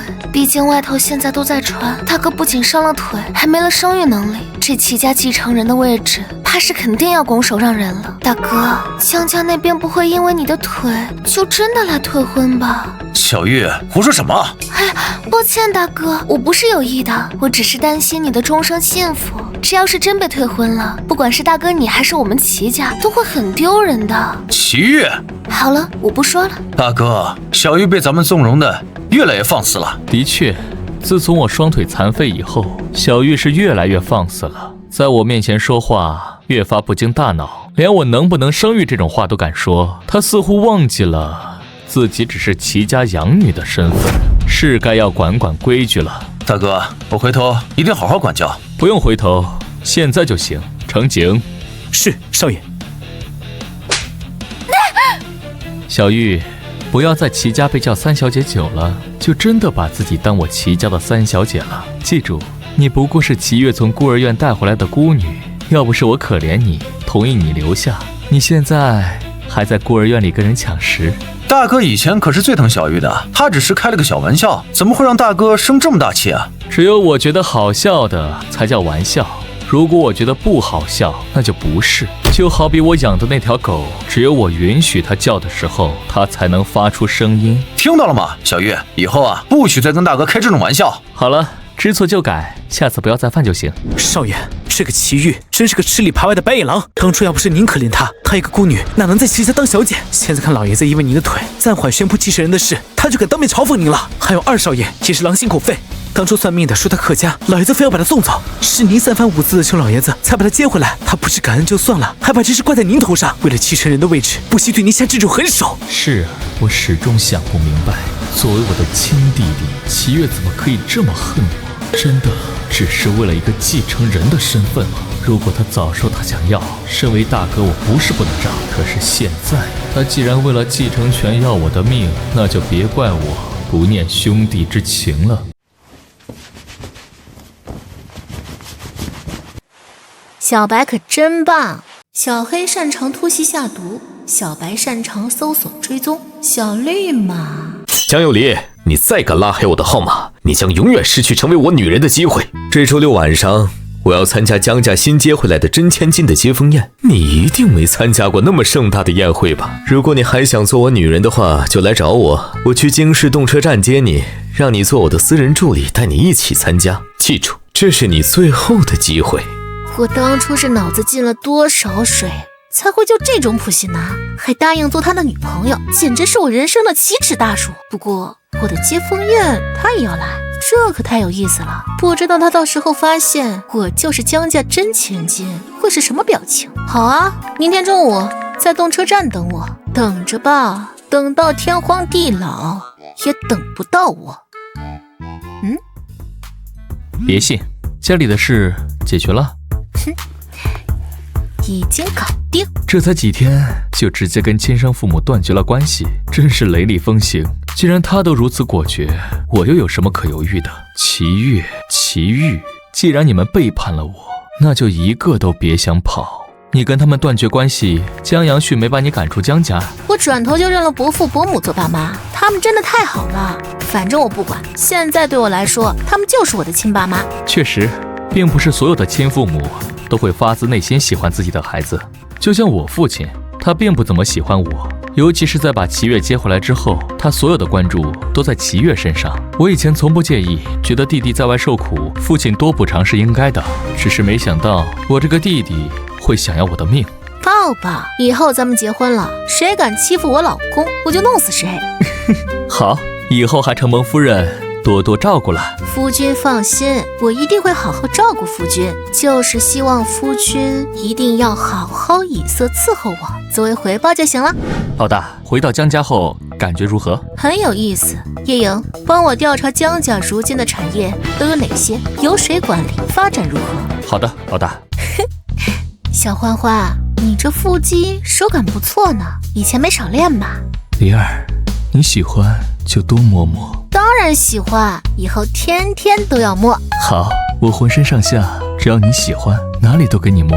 小欢欢可真乖。我这么乖，你是不是也该给我一点奖励？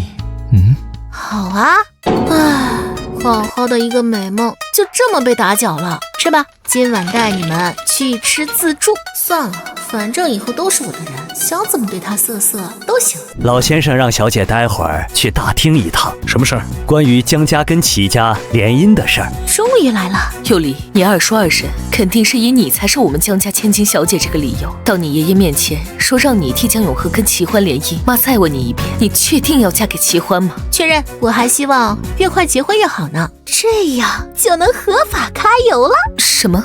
没什么，妈，就是我100%确定要嫁给齐欢。好，爸妈说过，支持你的一切决定。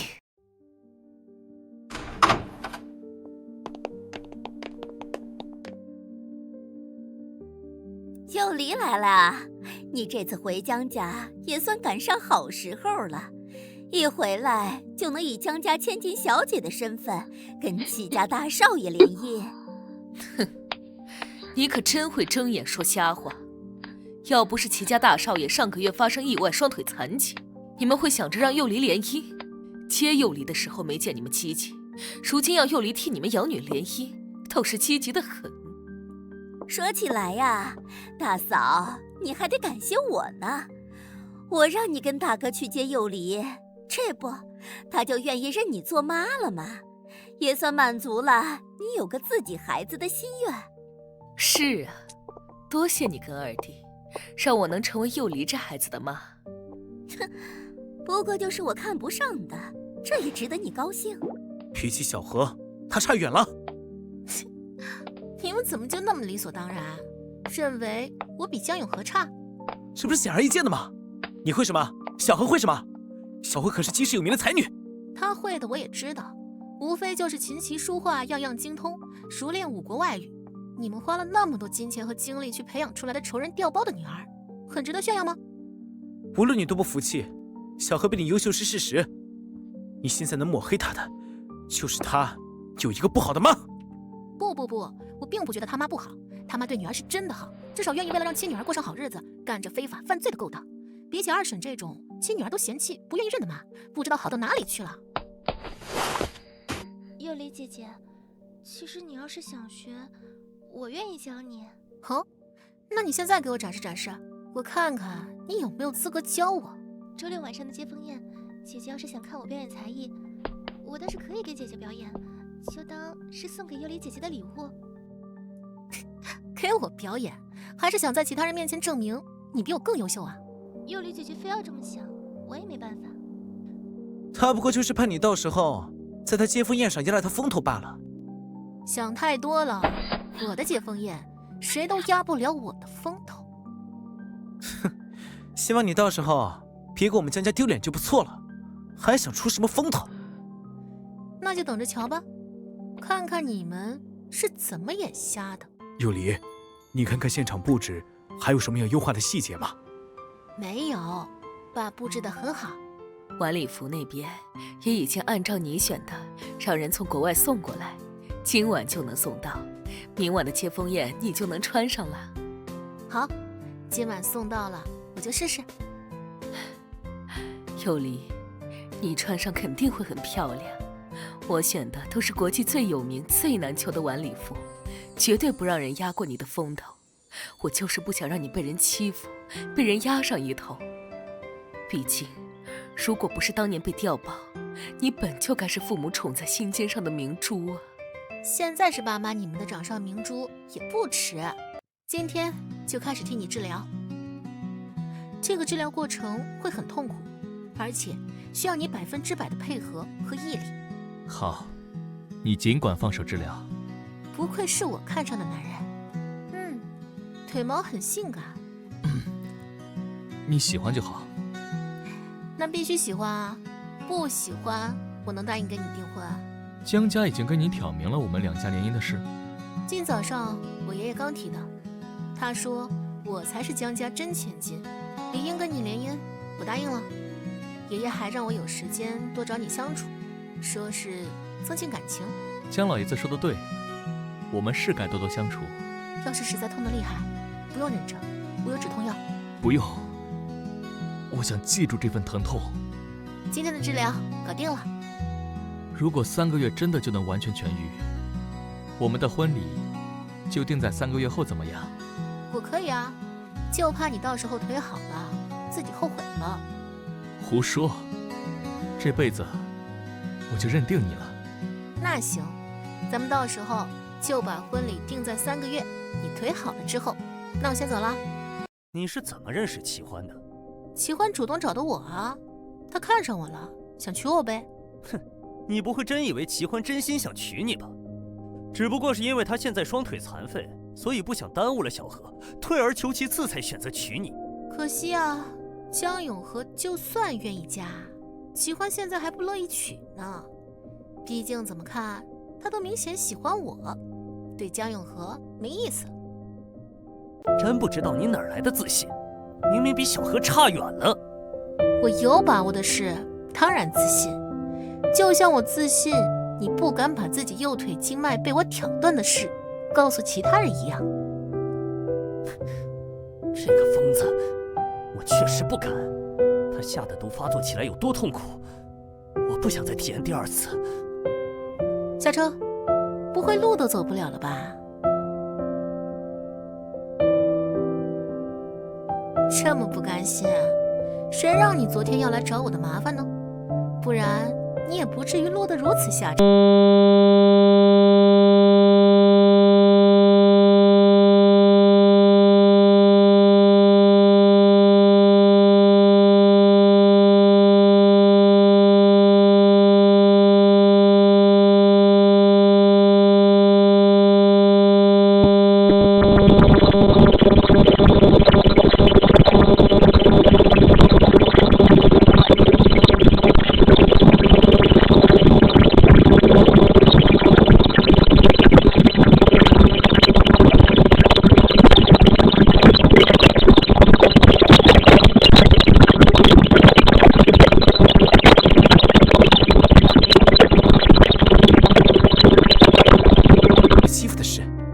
大哥一定是带人去惹江有离给小何出头了。哼，我们已经跟你断绝了关系，才没有你这个妹妹。哼，搞清楚了，是我跟你们断绝了关系，是我不要你们了。记得以后乖乖听我话哦，否则的话，后果自负。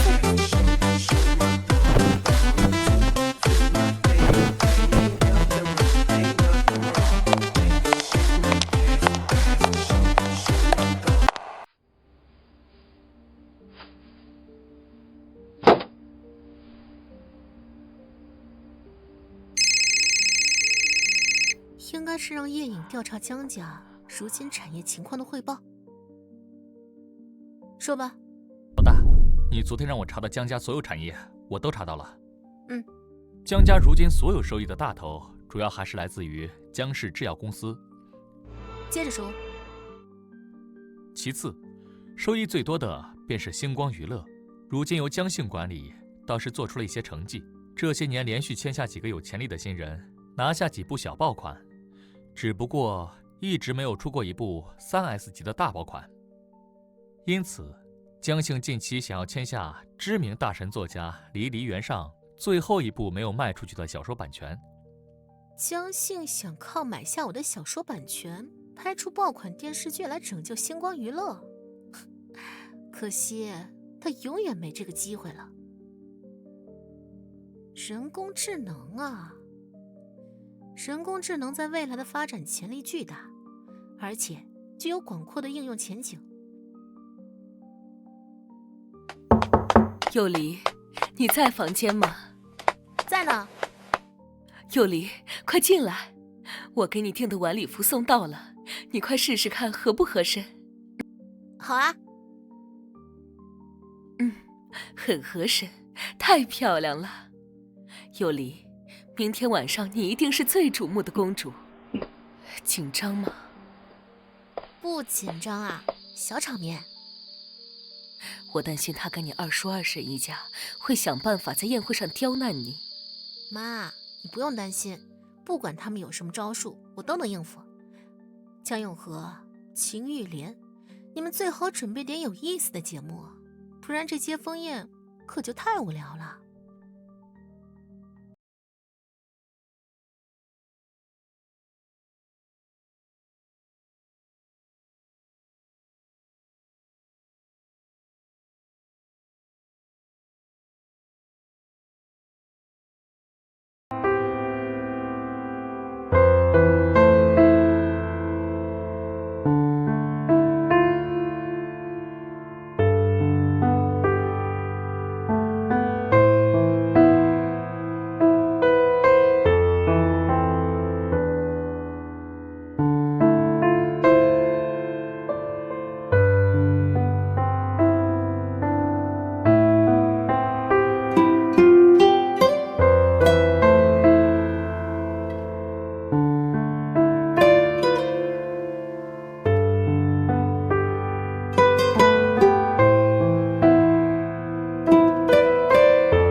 程景，找人暗中调查我父亲，确认一下祁煜和我父亲到底是什么关系。少爷，您是说调查家主和祁煜小姐的关系？当年弟弟祁煜被送走，仅仅因为一个算命先生的话。父亲对一个毫无血缘的养女宠爱到不分青红皂白的地步，这一切恐怕没有那么简单。是。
以为是？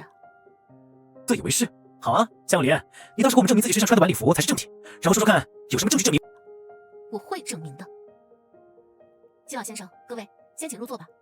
江小姐有心了。您觉得她怎么样？江有林，现在可以说了吧？别拖时间了，我越发觉得你刚才的话就是虚张声势。范总管家，让人把会场所有的灯光都关掉。姐，身为我们江家的少爷，在这种场合一个劲大呼小叫的，像什么样？这个野丫头，倒打一耙的本事总是那么厉害。家，待会儿就按照我孙女的意思办。是，老爷。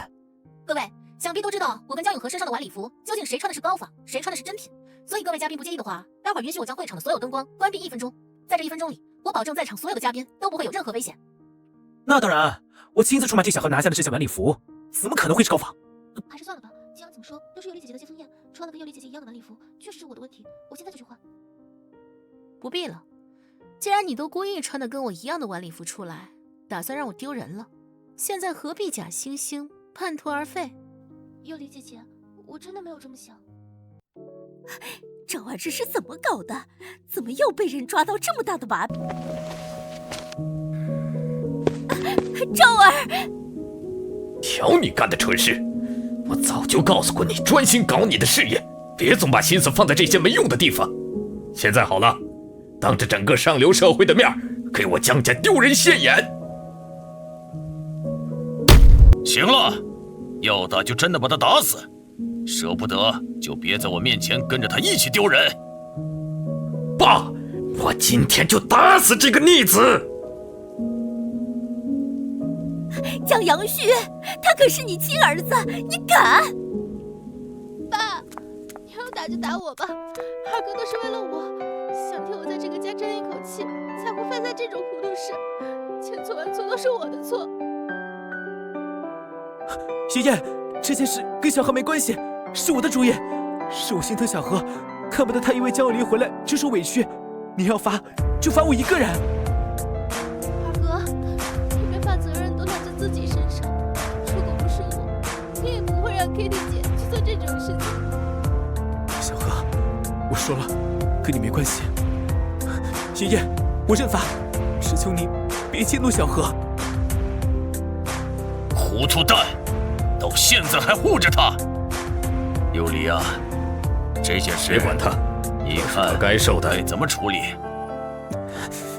对不起，堂妹。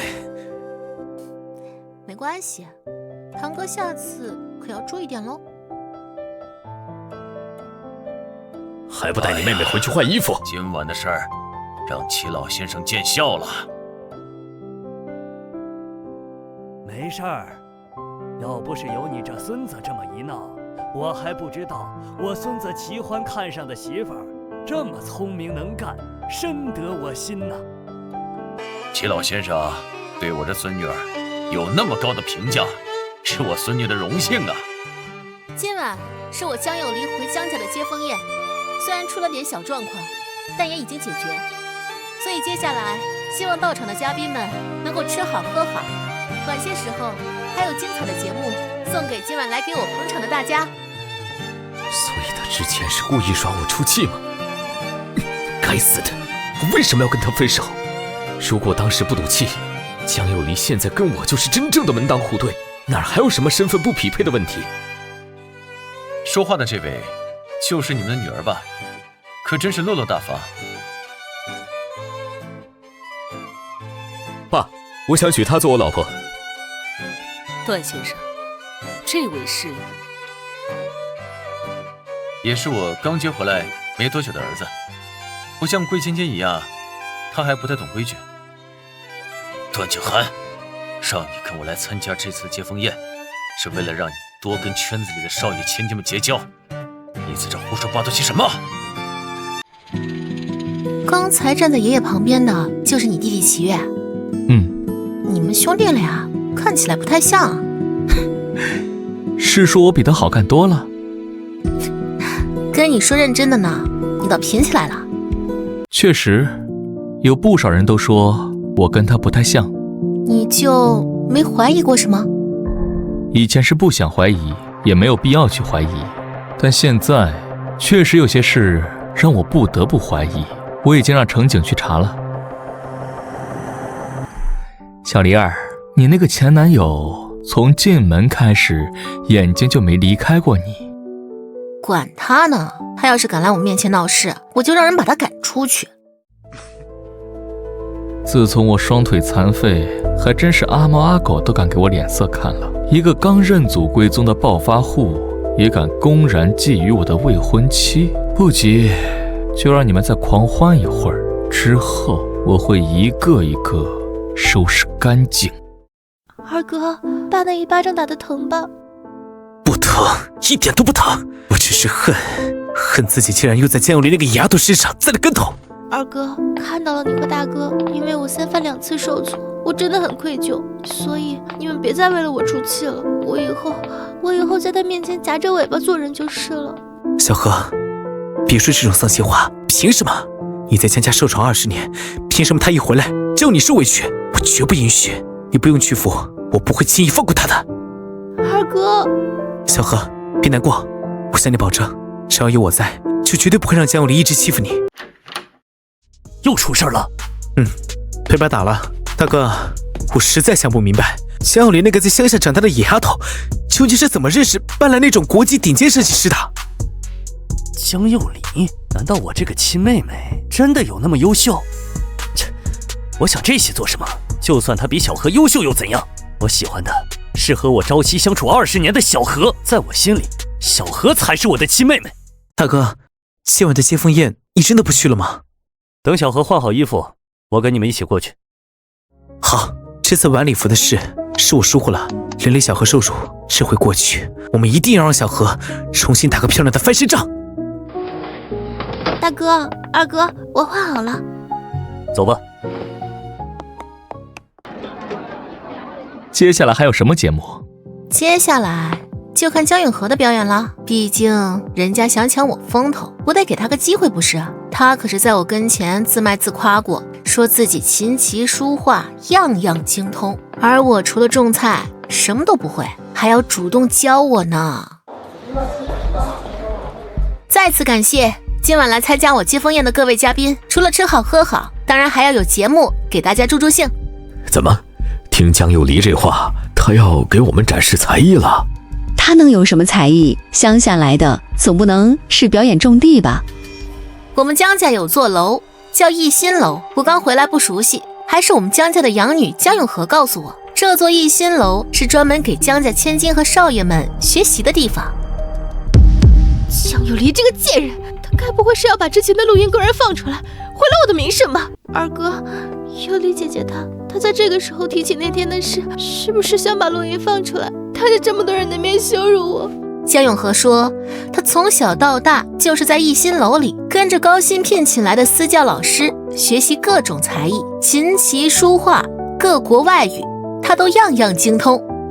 江有林，江永和还担心我什么都不会，好心的说如果我想学，他可以教我。当然他还是很谦虚的，说他不会种菜种地，也不会洗衣做饭，还说要虚心的向我请教呢。小何说的也没错，他的确是琴棋书画样样精通，而且你之前一直在村里长大，难道不会种菜种地洗衣做饭吗？会啊，这不都得感谢江永和的母亲把我调包了吗？要是不被调包，我还真没机会会这些呢，我可真是荣幸啊。所以我在这里很虚心的想向江永和你请教一下，你所精通的琴棋书画，今晚就在我的接风宴上展示展示，怎么样？我真是低估了江有离的胆量，他竟然想把我架在火上烤。有什么不敢的？小何，给他展示展示你的才艺，让他输得心服口服。就算所有人知道我是养女又怎么样？只要我足够优秀，我照样是豪门千金，照样会有无数的豪门少爷对我趋之若鹜。既然是有离姐姐想要学，那我就在这里献丑了。献吧，我看看有多丑。大哥，以后这位江家小姐就是你的未婚妻了。她好不容易凭交谊舞让大家改观，现在又公然挑衅京市有名的才女江永和，为了大哥你的脸面，你怎么能任凭她乱来？以前没发觉，现在我才发现小梨儿说的没错，你脑子确实有问题。现在什么都还没开始，你就开始狗眼看人低了。大哥双腿残废之后，说话是越来越尖锐了。是啊，就像祁煜说的，这双腿废了之后，让我变得有些敏感多疑。你最近最好小心点儿，别惹我。我一个控制不住，怕是不小心要了你的命。最好也劝劝家里的祁煜，以前有我罩着他，现在我要捏死他，就跟捏死一只蚂蚁一样简单。大哥何必把话说得这么严重？祁煜在家也就是闹一闹。唉，没办法，双腿残废让我的心理都变得扭曲了。哼，大哥真会开玩笑。如果大哥真的连心理都出了问题，还是尽早治疗，否则继承人的事儿也只怕会一拖再拖。祁煜呀祁煜，人心不足蛇吞象。我本可以保你和祁煜一辈子锦衣玉食，你却偏偏要自寻死路。不愧是江永和，这曲子难度这么高，他却弹着跟玩似的。当然，他从小到大获得的奖比我们吃过的山珍海味都多。好，小何弹得真好。永和不愧是我精心栽培的好女儿，瞧瞧这钢琴弹的，不管是气质还是才华，都不是幼离这孩子能媲美的。又不枉李翠萍冒着坐牢的风险，把自己女儿调包，自己虽然进去了，女儿倒是被地心你养得大放光彩。永和这孩子重感情，不像幼离，稍有不满意就断绝关系，一看就是个凉薄的人。现在大嫂你对他再好，以后他也可能转头就跟别人跑了。哼，搞笑！你们那叫稍有不满意，那叫寒了心。再说你的养女是重感情还是重利益，谁知道呢？行了，跟一个初为人母难免失去理智的大嫂说这些干嘛？也是，大嫂没从小带大过孩子，自然不知道养育一个孩子要付出多少心血，哪里是能轻易舍弃的。幼离姐姐还想看我演奏什么？不只是钢琴，这里的所有乐器，如果你真的想学，我都可以教你。江永和，看来刚才的表演让你很飘啊，已经开始想着要怎么教我了。可惜我不需要。幼离姐姐是不需要呢，还是已经觉得力不从心学不来？如果是觉得回了江家不需要，这种想法可不好。人不能自暴自弃，学无止境。既然幼离姐姐已经有了机会学习更多的才艺，又何必浪费这样难得的机会？可如果幼离姐姐是想学，却觉得力不从心的话，我可以从最基础的，把自己3岁就开始学的知识慢慢教起。我本以为你被称为惊世才女，身上一定有什么惊世骇俗的才艺。现在看来，惊世这些人给你的这个称号，怕也就是圈子里小打小闹的商业互吹罢了。他也太猖狂了。就是，谁给他的胆量啊？祁家给的呗。你们没看到，祁家老爷子对于他这个未来孙媳妇似乎还挺满意。又来了，这个江幼离，嘴巴还真是一如既往的歹毒。幼离姐姐这么说，身上想必一定有什么真本事吧？不妨趁着现在大家都很好奇，给大家亮一手。既然大家都对我的表演那么期待，这样吧，我来现场即兴创作一首跟江永和刚才弹奏的世界名曲同样难度的曲子，并且给大家弹奏。他刚才说什么？现场即兴创作，简直笑掉大牙啊！他怕是不知道小何刚才弹奏的那首曲子在国际是什么地位，他居然敢说现场即兴创作出一首，我倒要看看他怎么圆自己夸下的海口。哼，他的确自嗨得过了。幼离姐姐，好好表现，这么多人都看着你，可别被人笑掉大牙了。你才是该好好考虑，就你这天赋，还跟我学种菜种地，以后被赶出江家，还能自给自足？玉莲啊，我有些事儿要跟江姓商量，这里事情多，你留下来帮大哥大嫂的忙。江姓，你跟我走，我有事情要跟你聊。江照，你跟你妹妹先回去。阿叔，可别忘了好好惩罚江照想要害我在接风宴上丢脸的事儿，不然我可要跟爷爷告状的。这么快就后悔选择我这个养女了吗？现在后悔也没用了，我绝对不会让他们跟江幼离修复好关系的。江幼离，想不到你才刚跟我分手没多久，竟然就真的答应跟齐欢联姻了，所以你也没有多么高尚。其实你一直都看不起我，只要有机会找到更好的，就会立马把我踢了，然后再找别的男人，对不对？段景涵，你要是觉得这样能够让你的心理平衡，你可以继续这么认为，可以了吗？如果是为了钱，你现在大可不必嫁给齐欢。钱我如今也有，你想要我可以给你，而且我还双腿健全，难道不比一个残废的齐家大少爷好吗？段景涵，你知道自己最大的问题是什么吗？就是总是以最大的恶意来揣测我。是我承认自己感情上有些淡漠，在交往的这2个月里，对你或许不够主动，可你是第一天才这么了解我吗？我们认识了2年了，2年了你才受不了我。那之前的2年，你是有受虐倾向，非要凑上来？你如果真的希望我能够把心思都放在你的身上，那么就努力提高自己的存在感，而不是让我放下脚步等你，可怜你，迁就你。我的接风宴已经结束，没什么事就跟你父亲回去，在段家好好过你豪门少爷的日子。就像你说的，以你现在的身份，以后想找个门当户对的千金小姐结婚不难，可以按照你的心意去找，粘人的、主动的，满眼都是你的。真是不知道该怎么说，秦玉莲是怎么有脸皮在伤害了幼离之后还凑上来的？伤害既然已经造成，现在他们做什么都是徒劳。秦玉莲，接风宴已经结束了，你不跟着二弟他们一起回去，还留在这做什么？大嫂，你这说的是什么话？这是我女儿的接风宴，接风宴结束，我怎么能只让你跟大哥2个人忙？当然也要留下来帮忙啊。你女儿断绝关系的协议可是刚签下没多久。大嫂，你说这话就着实让我伤心了。无论怎么样，咱们都是一家人，断绝关系协议那玩意儿不过就是幼离闹情绪，跟我们怄气乱签下的。幼离要是气消了，今晚回去我就把协议给撕了。二婶，谁跟你怄气？你在哥我妈面前跟我说这些话，让我妈听了不舒服，我跟你急。虽然可惜不是自己缝的，但这棉袄真是密不透风。既然二婶要留下来帮忙，那就好好干。我爸妈为我这接风宴忙里忙外辛苦了好几天，今晚就先回去好好歇着了。爸，你头什么事？你的腿怎么回事？没注意，被人抓到废弃工厂打的。我还没查到是谁，应该是仇家。仇家在京市敢动你江家大少爷的仇家可不多呀。我正在让人跟进一位大神作家最后一部小说版权的事宜，他的书改编成电视剧都是大爆款。月底他会举办一个小型见面会，我会亲自参加。只要能拿下他这最后一部小说版权，一定能出一部爆款。你有计划就行。今晚你也看到了，你这个亲妹妹不是个好惹的。爸哥，你们可算回来了，我自己在家都快无聊死了。让你别去，你还不高兴？今晚那种场合确实不适合你。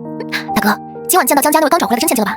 人怎么样？配得上你这个天之骄子吗？小玉儿，如果你想看我笑话，认为我要娶的是一个一无是处的女人，那恐怕要失望了。你错怪我了，我可没这么想。我当然是希望江家小姐才貌双全，比养女江永和还优秀。可想想也不可能啊，她要是真优秀，江阳旭怎么可能让她替江永和跟大哥你联姻？其实江家真千金人怎么样，你问齐月不就知道了？何必多此一举问我？还是说你见程景不在我身边，觉得不管说什么，这耳光铁定扇不到你脸上了？大哥，我明白了，但现在天色已晚，能不能明天我再送小玉走？不行，现在马上留她在这多1分钟，我心里的气都消不了，会睡不好觉。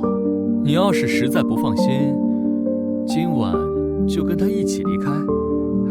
当然，我也不介意你以后都在外面好好照顾她。大哥说笑了，我这就带小玉离开，绝不再碍你的眼，打扰你休息。走。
很好，一个两个的，全都看不起我。等着吧，今天我受到的所有屈辱，早晚有一天，我会百倍奉还。哎，大嫂，咱们都是一家人，你怎么防我们跟防贼似的？哎呀，幼离小姐，是二夫人带着江兆少爷和江永和小姐来了，说是来给您赔罪道歉的。道歉是假，想重新攀上关系才是真。你是真心来道歉，还是别有用心？你自己心里清楚。大嫂，你这话也太难听了吧！我这个亲妈来看自己的亲女儿，怎么就叫别有用心了？什么叫霸占？幼离现在是我的女儿，她身上流的是我和杨旭的血，这种血脉的羁绊，大嫂，你这种生不出孩子的人是不会懂的。幼离，我的乖女儿，妈带你二哥来给你道歉了。幼离，昨晚睡得好吗？早餐吃了没？要是没吃，妈亲自下厨给你做。好啊，那就现在做吧。在这里做早餐？对，我就想在家里吃。行。妈，真好，今天我们可以吃到二婶亲自为咱们做的早餐了。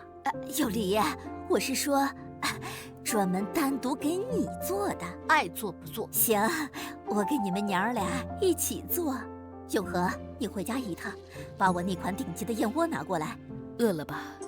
要不先吃我妈做的，垫垫肚子。妈说的对，我们当然要先吃饱了。幼离，快来尝尝。先放下吧，刚吃饱，现在吃不下了。小永离，你把我们当什么了？耍猴吗？我求你们做了吗？没事没事。幼离呀，你爸已经罚你二哥了。你看，晚礼服那件事就这么过去了，好吗？这就想让我原谅？要不让他现在跪在我面前，再重写一遍？你还想让我当面跪着写？江幼离，你别太把自己当回事。幼离，你这就过分了，你何必揪着不放？你们这点委屈都受不了，可知我这20年来遭遇过什么？别一天到晚强调你的过去，现在我们能让你过上好日子，你就该放下。闭嘴！你还是不是人？你们这一家子全都是狼心狗肺的东西，给我滚出去！张素素，你敢打我儿子？难受。江照，看来是你刚才那番话太没良心，连老天都看不过去。你还说风凉话？看他妈这样，你是不是很开心？是啊，开心极了。你不是会医术吗？快给我妈看看。我这个祸害哪有本事救二婶？把他们3个全都给我赶出去！幼离，你二婶她……放心吧，妈，她死不了。二夫人的症状不是病症，更像是神经紊乱造成的一时癫狂。怎么治？我没有相关药物，只能先吃些镇定药观察。赶紧问。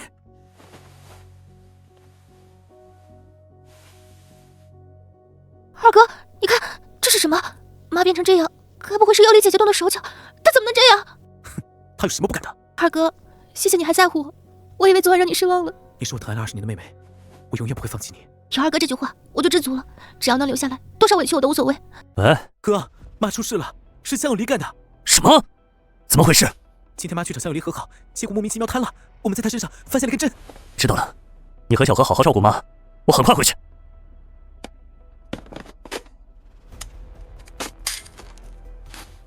林老板，上次我问你的关于解毒高手的那位毒医，有消息了吗？不好意思，江少，还是没有那位毒医的消息。我知道了，麻烦林老板继续替我关注。如果那位毒医出现，我能够见上一面，一定少不了林老板的好处。行，一定一定。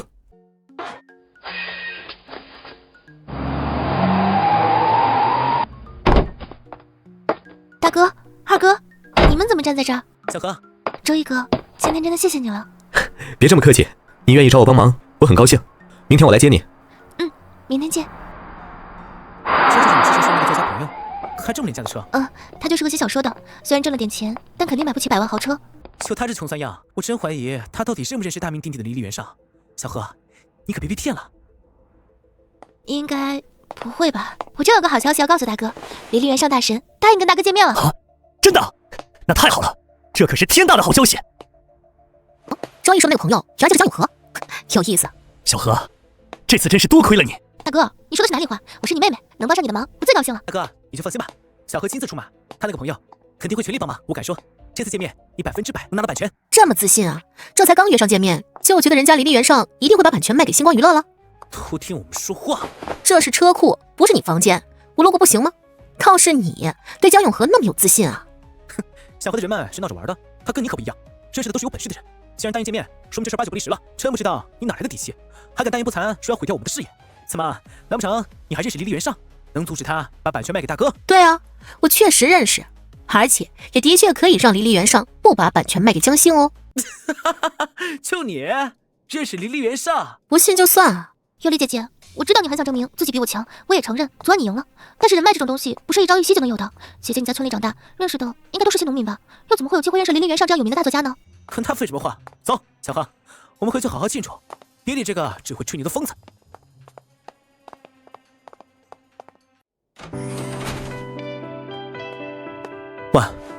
网上一点离离原上的资料都没有，你是怎么认识他的？我怎么认识他，和你有什么关系？我怕你是打着认识离离原上的幌子，骗小何感情，或者骗我大哥那50万报酬。50万够你们2辆破车了。二哥，你怎么能这么说周易哥？周易哥也是知名作家，不至于为了50万骗人。江照，少说2句。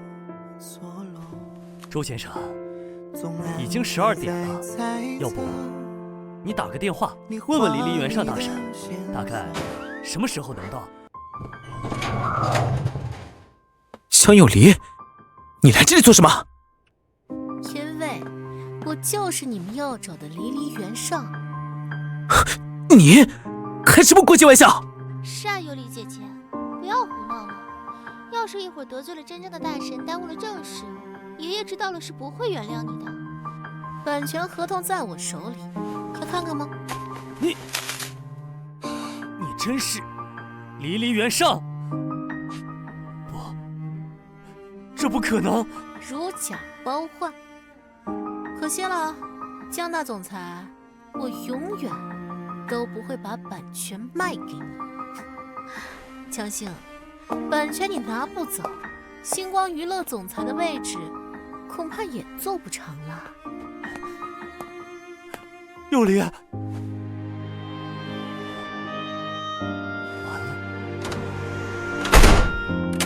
哎，你自己自动离职吧，我会把星光娱乐的控制权交给佑离。佑离啊，有信心吗？当然。我说过，江家能者居之，既然达不到我的期望，那就让更有能力的人来做。我们走吧。那爷爷，我先出门了。去找齐欢。去吧去吧，注意安全。感觉怎么样？有一点痒，我信你。不过，我怎么感觉你今天格外卖力？是不是有好事发生？算你猜对，江姓没拿到我的版权，业绩不达标，估计很快星光娱乐就要到我的手里。所以你心情很好？还不错。等我彻底拿下星光娱乐的控制权，我们先订婚，好不好？是啊，我等不及了，我想早一点，让所有人都知道你是我的。佑离，我是你的。